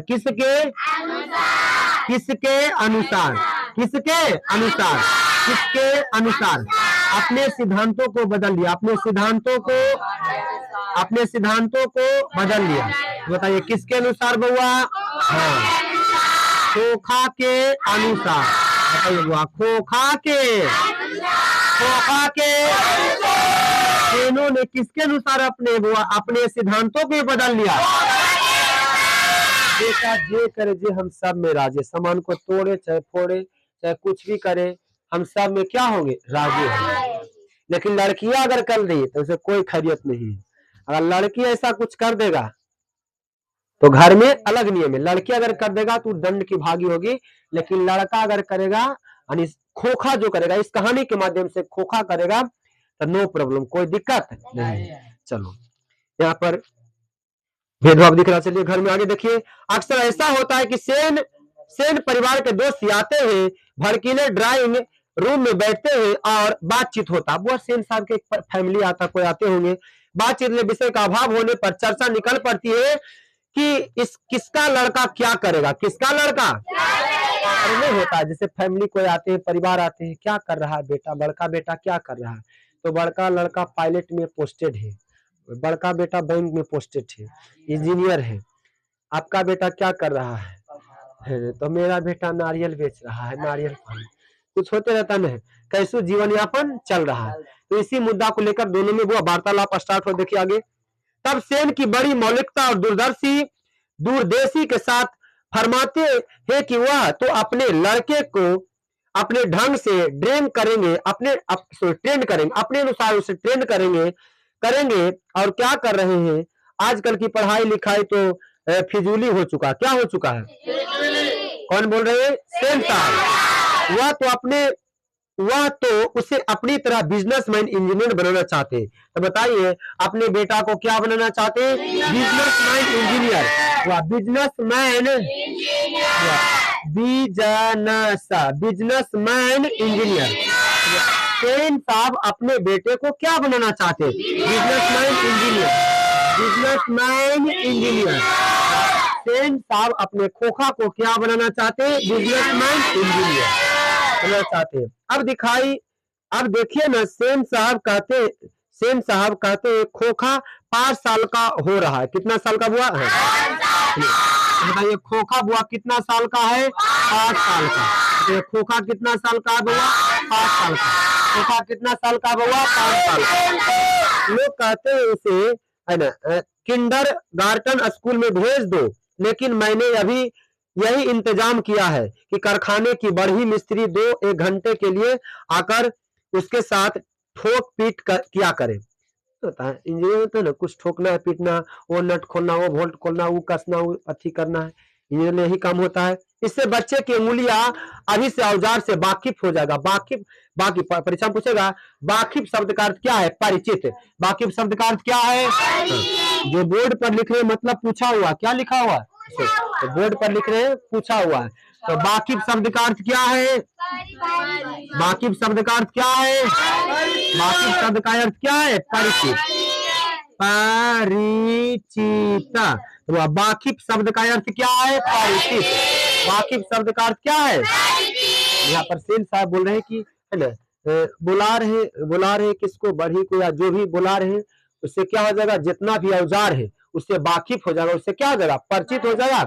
हाथ भी क्या हो जाएगा? बैठ जाएगा। हाथ भी क्या हो जाएगा? बैठ जाएगा। किसका हाथ बैठ जाएगा? ऐसा कौन कह रहे हैं? किससे कह रहे हैं? जो रिश्तेदार आए हैं। जो कौन आए हैं? रिश्तेदार। चलिए पैराग्राफ चेंज नहीं पैराग्राफ चेंज होगा। हिंदुस्तानी लोग यही नहीं समझते। पैराग्राफ चेंज आगे देखो। एक दिन का बकाया है कि ड्राइंग रूम में सेन साहब के कुछ दोस्त बैठे गपशप कर रहे थे। उनमें से एक साहब साधारण हैसियत के अखबार नसीब थे और सेनों के दूर के रिश्तेदार थे। सेन साहब के दूर के क्या थे? रिश्तेदार थे। उस साथ में उनका लड़का भी था। साथ में उनका क्या था? जो रिश्तेदार आए थे उनके साथ वो लड़का भी आए थे था जो खोखा से भी छोटा था। खोखा से भी क्या था? छोटा था और बड़ा समझदार और होनहार मालूम पड़ रहा था। यानी खोखा से छोटा था, 5 साल से भी क्या था? छोटा था। वो ऐसा मालूम पड़ रहा था वो होनहार है और क्या है? समझदार भी है, होनहार भी है और क्या है, समझदार भी है। किसी ने उसकी कोई हरकत देखकर उसकी कोई तारीफ कर दी और उन साहब से पूछा कि बच्चा स्कूल तो जाता ही होगा। इससे पहले ही पत्रकार महोदय जवाब देते हुए सेन साहब ने शुरू कर दिया। अब देखो, कोई पूछा, जैसे रिश्तेदार है, कोई पूछा उससे कि ये तो स्कूल जाते होंगे। अब जो रिश्तेदार है तो उससे जवाब देने से पहले सेन साहब जवाब दे देते हैं। कौन दे देते हैं? सेन साहब ने शुरू किया, मैं तो खोखा को इंजीनियर बनाऊंगा। क्या बनाऊंगा? मैं तो खोखा क्या बनाऊंगा? रिश्तेदार से पूछा गया सवाल कि ये तो बच्चा पढ़ता ही होगा, जाता ही होगा, लेकिन इससे जवाब देने से पहले कौन जवाब देते हैं? सेन साहब क्या बोलते हैं? मेरा बेटा क्या बनेगा? हाँ, घमंड में चूर होके बोलते हैं। कौन? सेन साहब कि मैं बेटा क्या बनाऊंगा? हाँ, बिजनेसमैन इंजीनियर, बिजनेसमैन इंजीनियर। क्या मैं तो खोखा को इंजीनियर बनाने जा रहा हूँ। और वे वही बात दोहरा कर वे थकते नहीं थे। पत्रकार महोदय चुप मुस्कुराते हुए बोले। जो पत्रकार महोदय आए थे रिश्तेदार, वो चुप मुस्कुराते रहे। जब उसने फिर पूछा कि अपने बच्चे के विषय में उनका क्या ख्याल है, तो उन्होंने कहा, मतलब पत्रकार महोदय बोले। कौन बोले? हुआ मैं चाहता हूं कि वह जेंटलमैन जरूर बने। कैसा मैन बने? बुआ जेंटलमैन, है ना। नौकरी लग गए चाहे मत, लेकिन जेंटलमैन क्या बने? जरूर बने। और जो कुछ बने उसका काम है और उसकी पूरी आजादी है। मैं उसको नहीं प्रेशर डालूंगा कि तुम इसी में काम करो, ऐसा ही बनो। उन्हें पूर्ण आजादी मैं दूंगा। सेन साहब इस उत्तर से वो शिष्ट और प्रच्छन्न व्यंग ऐड कर रह गए। मतलब उसे बहुत अजीब लगा, गुस्सा आया। किनको गुस्सा आया? जैसे वो बोले कि मैं कुछ बनाऊं या नहीं बनाऊं, मैं अपने बेटा को जेंटलमैन जरूर बनाऊंगा। और उन्हें बुआ उसे मैं उनको आजादी के अनुसार वो कौन सा क्षेत्र में जाना चाहता है, वो क्या करने वाला है, उसका लाइफ है, वो जाने। इस बात को लेकर सेन साहब क्या होते हैं? ऐठ जाते हैं। व्यंग ऐड करता। परीक्षा में पूछेगा सेन साहब किसके व्यंग से ऐड कर रह गए? पत्रकार महोदय के व्यंग से। पत्रकार महोदय के परीक्षा में पूछेगा सेन साहब किनके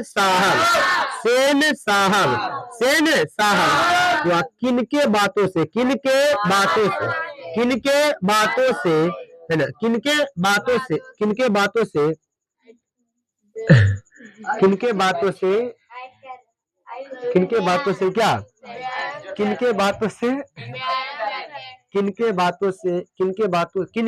से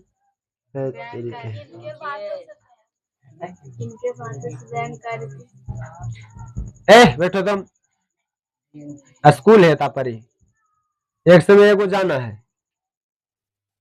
नहीं बोले थे? एक बार आओ बोले थे ना जी।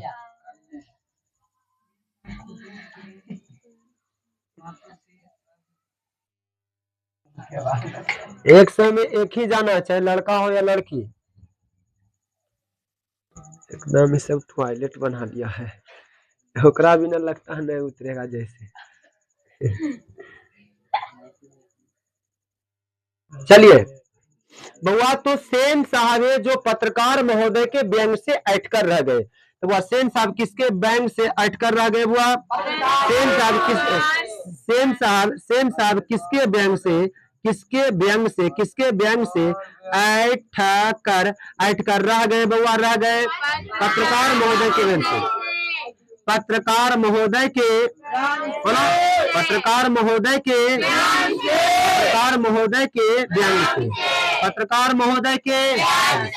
सेन साहब किसके व्यंग से ऐड कर रहा गए? पत्रकार महोदय के व्यंग से। मैं अपने बेटा को कुछ बनाऊं या ना बनाऊं, मैं उसे जेंटलमैन जरूर बनाना चाहूंगा और उसकी पूर्ण आजादी रहेगा कि आगे जाकर वह क्या करने वाला है। लेकिन सेन साहब अपने बेटा क्या बनाएगा? Businessman engineer. आप किसी पापा सोच ले हैं?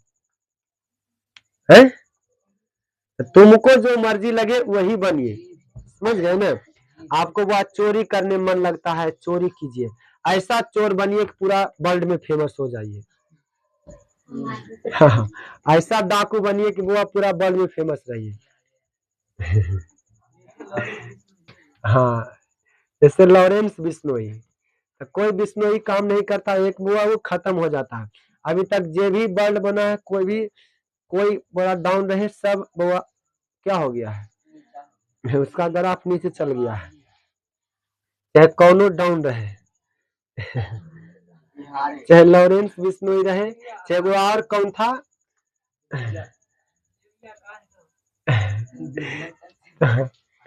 हाँ दुर्लभ कश्यप रहे, चाहे कौनो कश्यप रहे, कौन तो वहाँ के ही एक बल्ले फेमस था, हमारे जब पढ़ते थे आदर्श में एक बल्ले नाम के फेमस था। हाँ वो भी है ना, बहुत अच्छे फेमस थे, लेकिन भी कोई भी डाउन रहे एक समय वह बैंड हो जाएंगे। बताइए हिटलर से भी कोई ज्यादा डाउन था बुआ है, हिटलर से अभी तक कोई डाउन नहीं हुआ है। हिस्ट्री में पढ़े 9th में, है ना जी, वाह बहुत ही खतरनाक आदमी। चलिए बस रहने दीजिए। तो वह सेन साहब वह पत्रकार महोदय के व्यंग से अटकर रह गए। आगे समझिए। तभी बाहर शोरगुल सुनकर सेन साहब उठने लगे तो उनके मित्रों ने भी जाने की इच्छा प्रकट की और उन्हीं के साथ बाहर आए। बाहर सेन साहब और सोफर एक औरत से उलझ रहा था। देखिए सोफर बुआ कौन, बुआ सोफर कौन है, ड्राइवर।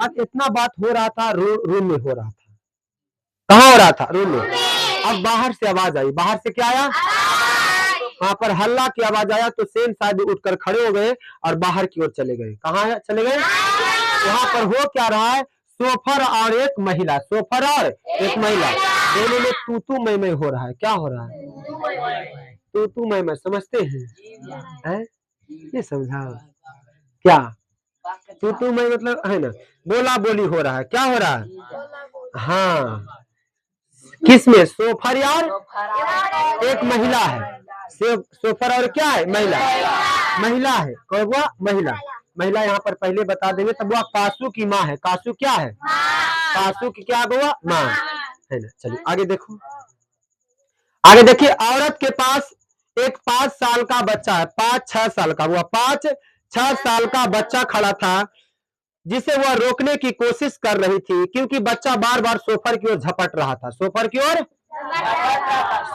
क्या हो रहा था, झपट रहा था। कौन, वो बच्चा जो कितना साल का था, वो 5 से 6 साल का, 5 से 6 साल का। लेकिन मम्मी उसे बार बार क्या कर रही है, रोक रही है। आगे देखो। सेन साहब को देखकर औरत सहम खाई। क्या खाई बुआ, है ना, बरदा गुस्सा तनी मनी है ना, अच्छी हो गया। सोफर ने साहब की ओर बढ़कर अदब के साथ कहा, देखिए साहब। सोफर ने कहा किसको, सेन साहब को, कि देखिए साहब, मदन गाड़ी को छू रहा था। मदन बुआ सॉरी मदन है, कासू अलग है बुआ, कासू और खोखा एक है, कासू और खोखा क्या है, जबकि मदन क्या है, अलग। तो वह मदन गाड़ी को छू रहा था। मदन ने गाड़ी क्या कर रहा था, गाड़ी को कौन छू रहा था, गाड़ी को कौन छू रहा था, गाड़ी को कौन छू रहा था, गाड़ी को कौन छू रहा था, मदन। गाड़ी को कौन छू रहा था, गाड़ी को कौन छू रहा था, गाड़ी को कौन छू रहा था, मदन छू रहा था। छूने से गंदा हो जाता, क्या हो जाता है, गंदा। छू रहा था, गाड़ी गंदी हो जाती है। बताइए तो गाड़ी छूने से क्या हो जाता हुआ, गंदी। गाड़ी को छूने से क्या हो जाता है, ये देखिए निम्न मानसिकता वाले लोग है ना, कौन, सेन साहब, इन्हीं के बोलेंगे सामंतवादी लोग। कैसा लोग, हाँ समझिए। हाँ वह गाड़ी गंदी हो जाती, मैंने मना किया तो लगा कहने जा जा जा, तो मैंने उसे पकड़कर अलग कर दिया। इस पर मुझको मारने दौड़ा। अब उसकी माँ भी आकर बुआ खामखा मुझसे उलझ रही है। मदन की माँ कुछ कहना चाहती थी, लेकिन सेन साहब के सटे होठों को देखकर चुप रही, क्योंकि बुआ वो नौकर का काम कर रहा था। उसका पति जो था गिरधर लाल, कौन हुआ, गिरधर लाल। गिरधर लाल का बेटा ही मदन है, गिरधर लाल का बेटा ही। और जो गिरधर लाल है सेन साहब के बुआ नौकर है, सेन साहब का क्या है, और उसके फैक्ट्री में किरानी का काम कर रहा था। कौन, गिरधर लाल। कौन काम कर रहा था, गिरधर लाल। तो वह है ना, सब जानती है ना, तो वह होठों को देखकर चुप रही। सेन साहब ने बड़े संयमत से कठोर स्वर में कहा, मदन की माँ, ओ मदन की माँ, नहीं वो नहीं, वो बोलिए मतलब प्यार से एकदम गुस्सा बोले, मदन की माँ, मदन के ले जाओ और देखना वह फिर ऐसी हरकत ना करे। मदन मदन की माँ अपने बच्चे को बाएं घुटनों से निकलते हुए खून को पोंछती हुई चली गई।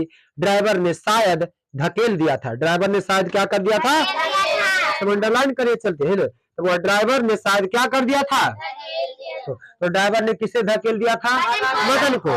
तो मतलब ड्राइवर ने किसे धकेल दिया था, ड्राइवर ने किसे धकेल दिया था, ड्राइवर ने किसे धकेल दिया था बुआ, मदन को।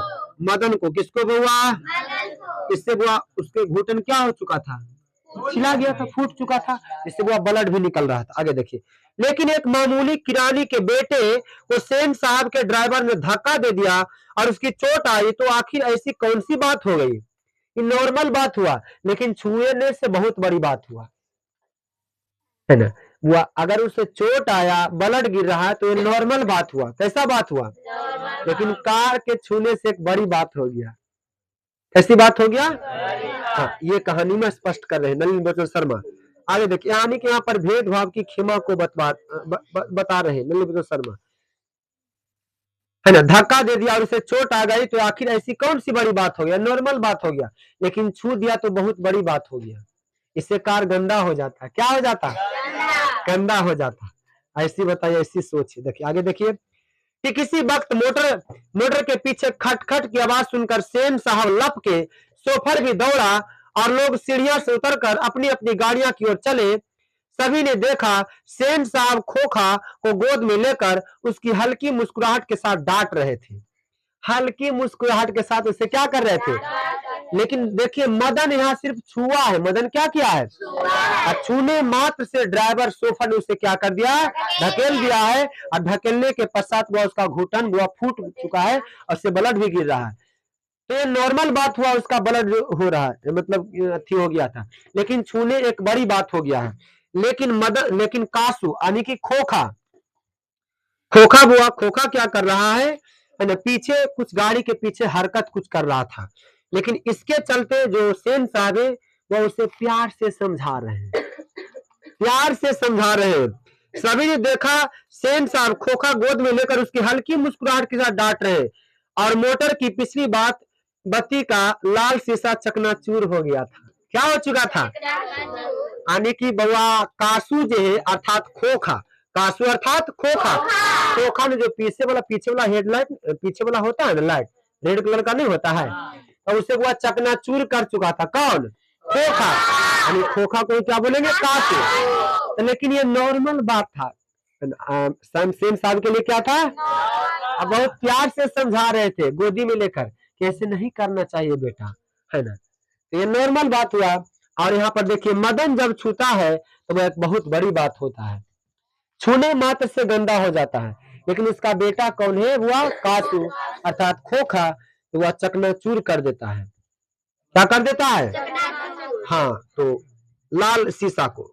आगे देखिए, सेन साहब ने अपने मित्रों को संबोधित करते हुए कहा, देखिए आप लोग ने बड़ी शरारती हो गई है कासू, मोटर के पीछे हरदम पड़ा रहता है, उसके कल पुर्जों में इसकी अभी से इतनी दिलचस्पी हो गई है, क्या बताऊं, उनको अभी से ही लग रहा है बिजनेसमैन इंजीनियर बनेगा, है ना, फोड़ने मात्र से ही शायद देखना चाह रहा होगा कि आखिर इसमें क्या अंदर है, उनको अभी भी लग रहा है कि ये बिजनेसमैन इंजीनियर ही बनेगा। आगे देखिए, तो ऐसी बात है। यहाँ पर देखिए भेदभाव को बता रहा है कि मदन जो एक मिडिल क्लास का फैमिली है, छूने मात्र से क्या हो जाता है, गंदा हो जाता है, लेकिन उसका बेटा मदन खोखा जो है, कासू है, तो वो मतलब कि फोड़ भी देता है बत्ती को, तो एक नॉर्मल बात होता है। चलिए आगे देखिए, सेन साहब खोखा को जमीन पर रखकर अपने दोस्तों के साथ उनकी कार की ओर चले। उन्होंने अपने मित्रों की भाव भंगिमा देखी नहीं, देखते भी तो कुछ समझ पाते, इसमें शक ही था। मिस्टर सी अपने कार के पास पहुंचे और सेन साहब को नमस्कार कर दरवाजा खोलने के लिए बढ़े और फिर रुक गए। उनकी निगाह अचानक ही अगले चक्के पर आई। उन्होंने नजदीक जाकर देखा और परेशानी की हालत में खड़े हो गए। टायर बिल्कुल बैठ गया था। अब देखिए हवा भी क्या कर दिए थे, निकाल दिया था। कौन? खोखा। हवा भी क्या कर चुका था, है ना। पीछे वाला लाइट तो चुरा ही दिया, अब वो हवा भी क्या कर दिया है। अभी भी सेन साहब को उसमें क्या गुण लग रहा है, इंजीनियर बनने का। क्या बनने का, इंजीनियर बनने का। हाँ, शायद पंचर हो गया था। सेन साहब भी आगे बढ़ आए और कुछ झिझकते हुए बोले, कहीं ऐसा तो नहीं कि कासू ने हवा निकाल दिया है। ड्राइवर जरा दूसरे चक्के को भी देख लो और पंप लेकर आकर हवा भर दो, और हाँ कुर्सियां लॉन में लगवा दो, तब तक मैं यहाँ बैठता हूँ। ड्राइवर ने एक कार का चक्का लगाकर सूचना दी और दूसरी ओर पिछले चक्के की भी हवा निकली हुई थी, यानी दोनों चक्का का हवा क्या कर दिया था, निकाल दिया था। काम तो कासू बाबू का ही। काम किसका है, कासू। कासू को ही क्या बोलेंगे, खोखा। कासू को ही क्या बोलेंगे, खोखा। मालूम पड़ता है इधर ही खेल रहे होंगे। शोफर ने बताया कि पंप लाने चला गया। Paragraph change. मुखर्जी साहब की गाड़ी सकुशल थी और वो अपने और पत्रकार महोदय के परिवार के साथ चले बने। सेन साहब और मिस्टर सी लॉन की कुर्सियां पर बैठकर बातें करते रहे। बात के सिलसिले में सेन साहब ने बताया कि कासू ने इधर चक्कों से हवा निकालने की हिकमत जान ली थी। अब देखो इनको गुण ही लग रहा है, उनको सीखने ही लग रहा है। क्या करे कि अब हवा है ना, यानी कासू जो हवा निकालना सीख गया, क्या कर चुका है, यानी एक गुण दिख गया है इंजीनियर का गुण, यानी हवा निकालना क्या कर चुका है, सीख चुका है। कौन, कासू या खोखा। कासू या खोखा, कासू या खोखा।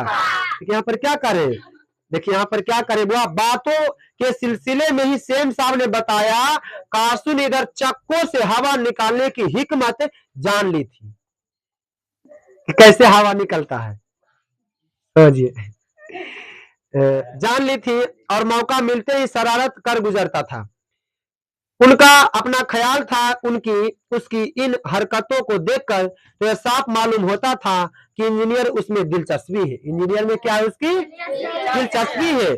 इसी तरह की दूसरी बेमतलब की बातें होती रही जब तक कि चक्कों में पंप नहीं हो गया और मिस्टर सी रुखसत नहीं हो गए। Paragraph change. सेन साहब अंदर लौटे तो बेरा को मदन के पिता गिरधर लाल को, चलिए मदन का पिता का नाम क्या है बउआ, मदन के पिताजी का नाम क्या है, मदन के पिताजी का नाम क्या है, मदन के पिताजी का नाम क्या है, गिरधर लाल। समाएगा, मदन के पिताजी का नाम गिरधर लाल को जो अपनी फैक्ट्री में किरानी था। बुआ गिरधर लाल फैक्ट्री में क्या था, गिरधर लाल फैक्ट्री में क्या था, गिरधर लाल फैक्ट्री में क्या था, बुआ किसके फैक्ट्री में किरानी था बुआ, सेन साहब की फैक्ट्री में। किसके फैक्ट्री में बुआ, सेन साहब की फैक्ट्री में, सेन साहब की, क्षमाएगा, सेन साहब की फैक्ट्री में किरानी का काम कौन कर रहा था, गिरधर लाल किसका पिता है, मदन का, मदन का, किसका पिता है, मदन का, मदन का पिता है। आगे देखिए,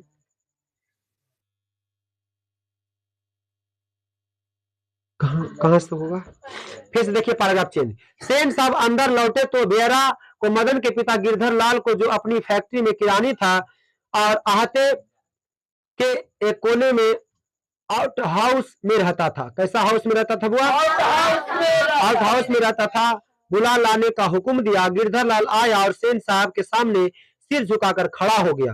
कौन सिर झुकाकर खड़ा हो गया, गिरधर, जैसे खून के जुर्म में कैदी जज के सामने खड़ा हो गया, ऐसा कोई लगता है जुल्म कर दिया, वैसे खड़ा है गिरधर लाल। सेन साहब ने ठंडी बेलौस आवाज में कहना शुरू कर दिया, देखो गिरधर, देखो गिरधर, मदन आजकल बहुत शोक हो गया है। देखो मात्र बात क्या है, एक बात है, बात क्या है बुआ, कौन सा बात है, कार को छूना, कार को, और वो हेडलाइट, सॉरी हेडलाइट नहीं, पीछे वाला बत्ती तोड़ा, कार को है ना हवा भी निकाल दिया, तो नॉर्मल बात हुआ। लेकिन मदन है जो क्या करता है, सिर्फ छूता है, कार को क्या करता है, यह देखो बात यहाँ तक आ गया।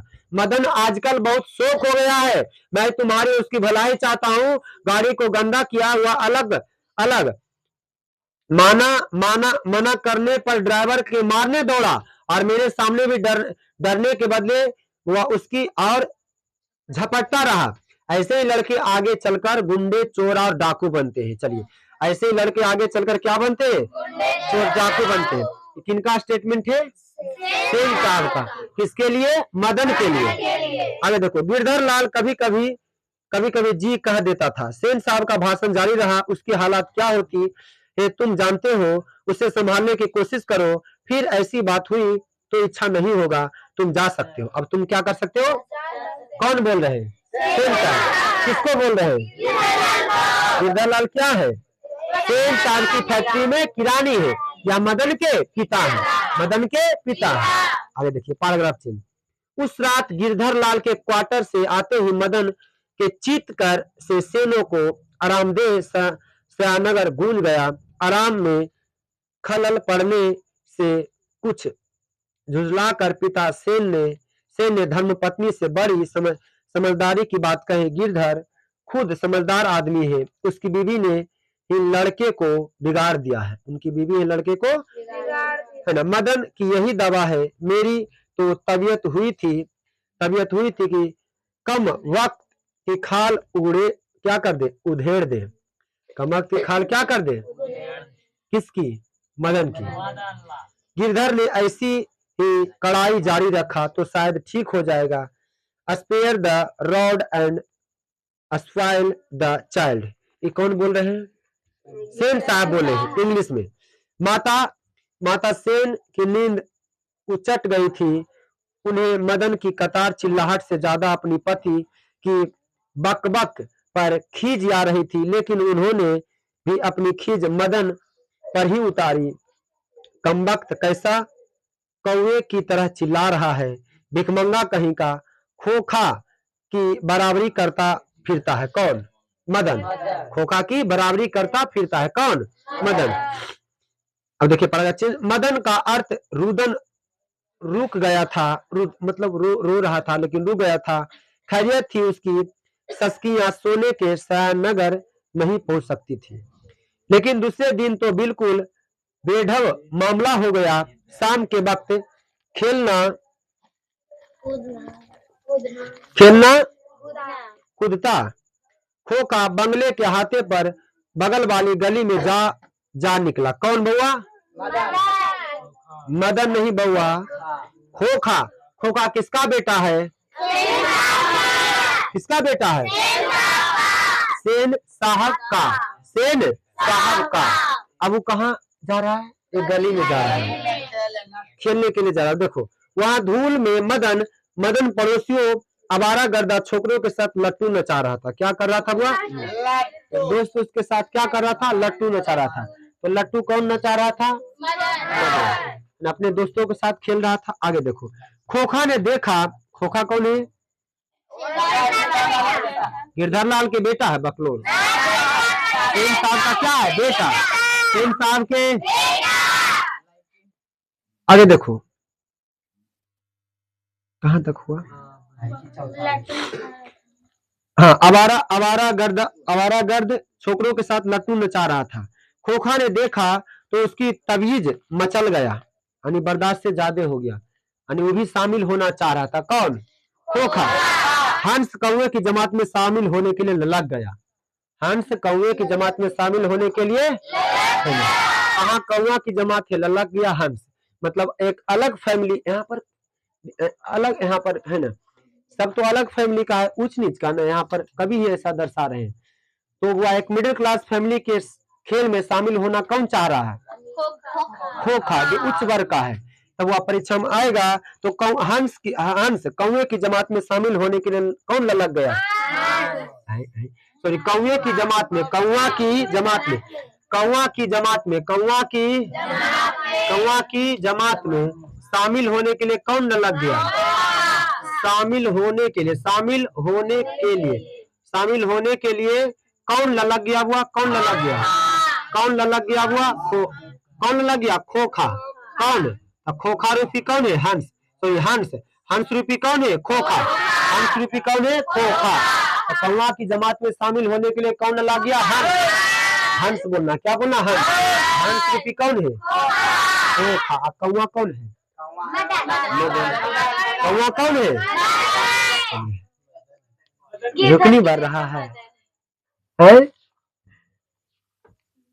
ये जो सूत्र हाल हो।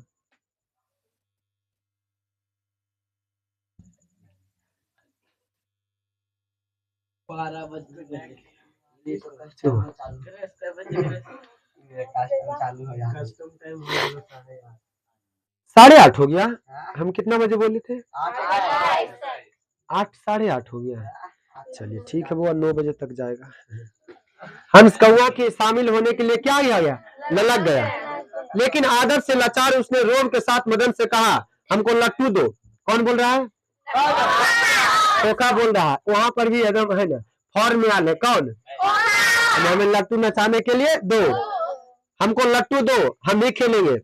दूसरे लड़कों को कोई खास उर्ज नहीं थी। वे खोखा को अपने जमात में लेने के फायदों को नजरअंदाज नहीं कर सकते थे।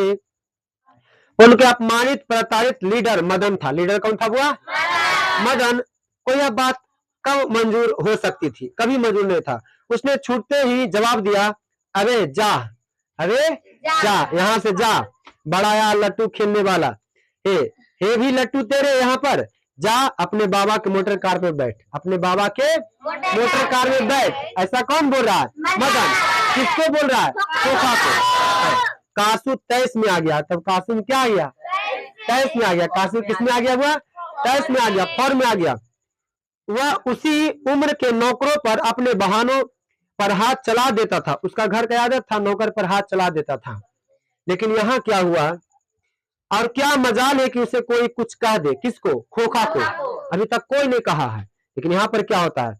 उसने आप देखा न ताब मदन को एक घूसा रसीद दिया। अब वह फॉर्म में आ गया। कौन? कासू। अब मदन को एक घूसा क्या कर दिया? हुआ रसीद दिया। चोर गुंडा डाकू होने वाला मदन भी कब मानने वाला था? वह झट कासू पर टूट पड़ा और दूसरे लड़के जरा हटकर इस द्वंद्व युद्ध का मजा लेने लगा। नहीं कहते लड़ाई होता तो वह सब अलग, बाकी सब हम सब देखते रहते हैं। तो ऐसा हो गया माहौल। लेकिन यह लड़ाई हड्डी और मांस की तरह था। एक हड्डी यानी कि मिडिल क्लास फैमिली, एक उच्च वर्ग की फैमिली, ऐसे कभी दिखा रहे हैं। एक हड्डी और एक हड्डी और मांस की तरह लड़ाई होने वाले हो रही थी। बंगले और पिल्ले की गली की कुत्ती की लड़ाई हो रही थी। एक बंगला में रहने वाला एक गली की तरह जो रहता है, तो मिडिल क्लास फैमिली ऐसे कभी दिखा रहे हैं। अहाते में यह लड़ाई हुई रहती तो कासू शेर हो जाता। अगर घर पर होता तो वह शेर हो जाता, लेकिन हो रहा है अलग जगह। वहां से तो 1 मिनट बाद ही वह रोता हुआ जान लेकर भाग निकला। कौन? कासू एकदम यहाँ पर पिटा गया। खोखा या कासू हुआ पिटा गया। वह रोते हुए कहाँ चला गया? घर। महल और झोपड़ी वाली की लड़ाई में अक्सर महल वाले ही जीते। कौन जीतते हैं? लेकिन यहाँ अलग हो गया। यहाँ क्या हो गया? लेकिन महल और झोपड़ी वाली की लड़ाई में अक्सर कौन जीते हैं? महल वाले जीते हैं। बस लोग, राजा जीता है कि गरीब जीता है? लेकिन कुछ यहाँ अलगे हो गया। यहाँ कौन जीत गया? झोपड़ी वाले जीत गया, उसको मार के भगा दिया। महल और झोपड़ी वाले की लड़ाई में अक्सर महल वाले ही जीतते हैं, पर उसी हालात में जब दूसरे झोपड़ी वाले उनकी मदद अपने ही खिलाफ करते हैं। लेकिन बच्चों को इतनी अकल कहाँ? उन्होंने न तो अपने दुर्दमनीय लीडर भी मदद की, न अपने माता पिता के मालिक को लाडले की ही। हाँ, लड़ाई खत्म हो जाने पर तुरंत ही सहमते ही तिबर बितर हो गए। मदन घर नहीं लौटा। रात भर डर था। मदन को डर था कि घर जाएंगे तो पापा से क्या होंगे, फिर पिटाएंगे। तो वह रात भर नहीं गया। मतलब शाम हो गया, 9 बज गया, 10 बजे, अभी तक मदन घर नहीं आया है। तो मदन घर नहीं लौटा। लेकिन जाता ही कहाँ जा सकता? छोटा बच्चा है। 8-9 बजे इधर उधर मारा फिरता रहा। 8-9 बजे रात तक मारा फिरता रहा। कौन? मदन। फिर भूख लगी तो गली के दरवाजे से आहिस्ता आहिस्ता घर में घुस रहा था। कौन? मदन। उसके लिए मार खाना मामूली बात था, वो अक्सर पिटाता रहता था। कौन? तो बताइए, परीक्षा में पूछेगा, बताओ मार खाना किसके लिए मामूली बात था? बुआ मदन के लिए। बताइए, मार खाना किसके लिए किसके लिए मामूली किसके लिए मामूली बात था बुआ? मदन के लिए। किसके लिए बुआ? चलिए, डर तो यही है कि आज मार के दिनों औरों से बुरी होगी, क्योंकि अब तो आप बड़ा कांड कर दिए हैं, और तो बड़ा कांड कर दिया। कौन? मदन। उसको पीटा है, वो घर से रोते रोते कहाँ चल गया है? घर चल गया है। लेकिन उपाय ही क्या हो सकता है? वह पहले ही रसोई घर में घुसा, मां नहीं थी घर में। बगल के सोने वाले कमरे से बातचीत की आवाज आ रही थी, गिरधर लाल और उसकी पत्नी बातचीत। उसने इत्मीनान के साथ भर पेट खाना खाया। कौन? मदन, है ना? फिर और क्या लिखा है? फिर क्या लिखा है? फिर दरवाजे के पास जाकर अंदर की बातचीत सुनने की कोशिश करने लगा। कौन? मदन भैया। उसमें बड़ा ताबुज हुआ। उसके बाबूजी गरज तरज नहीं रहे थे, गुस्सा नहीं रहे थे। उसकी अम्मा ने कोई बात पूछी जिससे वह ठीक से सुन नहीं सका मदन, तो उसके बाबू ने झलाकर कहा, अरे भाई, बतलाया तो साहब ने सिर्फ यही कहा, याद से तुम्हारी कोई जरूरत नहीं है। नौकरी तुमको क्या कर दी है? खत्म कर दिए हैं। क्योंकि अरे घटना तो दिन में नहीं हुआ, लेकिन शाम के काम करके आता था। अब बात हो रहा 9-10 बजे रात के। अभी तक मदन घर में नहीं जान रहा है कि घर में मेरा बेटा आया है कि नहीं, क्योंकि चुपके से रसोई में पहुंचा है और खाना खा लिया है, और केवाड़ी तक कान लगैले है कि क्या मम्मी पापा बातचीत कर रहे हैं। समझ गए ना? आगे देखो, कल से मकान छोड़ देना, तुम चले जाना, अब कोई जरूरत नहीं है। क्योंकि अब ज्यादा अथी हो गया है, अथी कर दिया ना। सेम साहब को ऐसा लग रहा है, देखिए उसका बेटा कर दिया मदन। अपने तनख्वाह ऑफिस में ले लेना जितना हुआ है। मदन के काम की कोई बात नहीं हो रही थी। उसकी सजा तो तब तजवीज होती रहती तो सुनने की कोशिश भी करता हुआ। वह दबे पांव बरामदे में रखी चरपाई की तरफ सोने के लिए चला तो अंधेरे में उसका पैर लोटे से लग गया। किसका? मदन धीरे धीरे जा रहा था, लेकिन वह किससे लग गया? लोटा से। और लोटा से टकरा गया तो वह ढना गया, ढन ढूंढ ढनाक, है ना? फानबोई चाव हुईना फू सो कुआंग दे, हुईना फू सो। उसके बाद चलिए, ये सब चाइनीज नाम है ना। लोटे की ठन ठन की आवाज सुनकर गिरधर बाहर निकल आया। मदन की अम्मा भी उसके साथ थी। मदन चौंक कर घूमा और मार खाने के लिए तैयार या छाती को अपने हाथों से बांधकर खड़ा हो गया। लेकिन ऐसा नहीं हुआ, उसके सोचने के बुआ उल्टा हुआ। मदन की क्या सोच था? मतलब वो क्या सोच रहा था कि आज तो ज्यादा औरों के दिन और डबल पिटाई होगा, क्योंकि आज बहुत बड़ा कांड कर दिए हैं। लेकिन ऐसा नहीं हुआ। वह मदन अक्सर अपने पिता के हाथों से पिटाता था, बहुत पीटने पर भी रोता भी था, मगर बहादुरी के साथ गिरधर निस्सहाय निष्ठुरता के साथ मदन की ओर बढ़ा। मदन ने अपने दांत भींच लिया था, अब तो पिटाना कोई खैरियत नहीं है। गिरधर मदन के बिल्कुल पास आ गया था। अचानक वह ठिठक गया, उसके चेहरे से नाराजगी का बादल हट गया। उसने लपक कर मदन के हाथों से उठा लिया, क्योंकि अभी बच्चा है। मदन ने उसे क्या कर दिया? हाथों से क्या कर लिया? उठा लिया। मदन हक्का बक्का हो गया, क्योंकि वह अक्सर वह पिता के हाथों से क्या होता था? पिटाता था। लेकिन आज ऐसा नहीं हुआ। इतना बड़ा कांड करने के बाद भी से पिता अक्सर, आज क्या क्या हुआ? हाथ में क्या कर लिया? हाथ से उठा लिया। तो वह हक्का बक्का कौन रह गया? हक्का बक्का कौन रह गया? पूछेगा हक्का बक्का कौन हो गया? हक्का बक्का कौन रह गया? हक्का बक्का कौन रह गया? मदन। हक्का बक्का कौन रह गया? हुआ मदन। ऐसा नहीं हुआ था, आज हो गया। याद नहीं उसके पिता ने कब उसे इतना प्यार किया था। अगर कभी किया था तो गिरधर उसकी बेपरवाही, उल्लास और गर्व के साथ बोल उठा, जो किसी के लिए भी नौकरी से निकाले जाने पर ही मुमकिन हो सकता था। शाबाश बेटा, एक तेरा बाप है और तूने तो बे खोखा के दो दांत तोड़ डाले। हा हंसने लगा, है ना?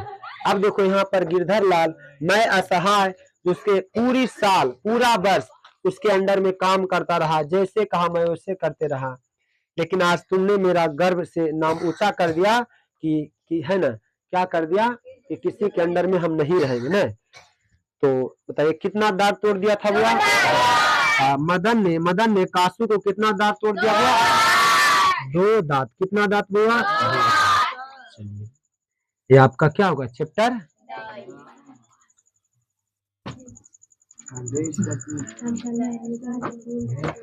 दैन हो गया। पहला लेसन भी खत्म कर दिए, ऑब्जेक्टिव भी पढ़ा दिए, सेकेंड लेसन में 20 के दांत क्या हो चुका है, खत्म हो चुका है। एक बार पुनः बोलते हैं और जोश में आइए, बोलिए, इतना बोलिए कि वह बर तर आवाज चल जाए। चलिए बोलिए बोलिए बुआ, एकदम पूरा बोलेंगे है ना, और बोलते चलिएगा। मोटर कार किसकी है बउआ? Same car. मोटर कार किसकी है? Same car. कहाँ खड़ी हुई है? बंगले के सामने बरसाती में। मोटर कार कहाँ खड़ी है? बंगले के सामने बरसाती में। कलर कैसा है? काली चमकती। कौन सा कंपनी बउआ? स्टीमल इंड। स्टीमल इंड। चलिए सेन साहब को किस पर नाज था बउआ? अपने कार। सेन साहब को किस पर नाज था?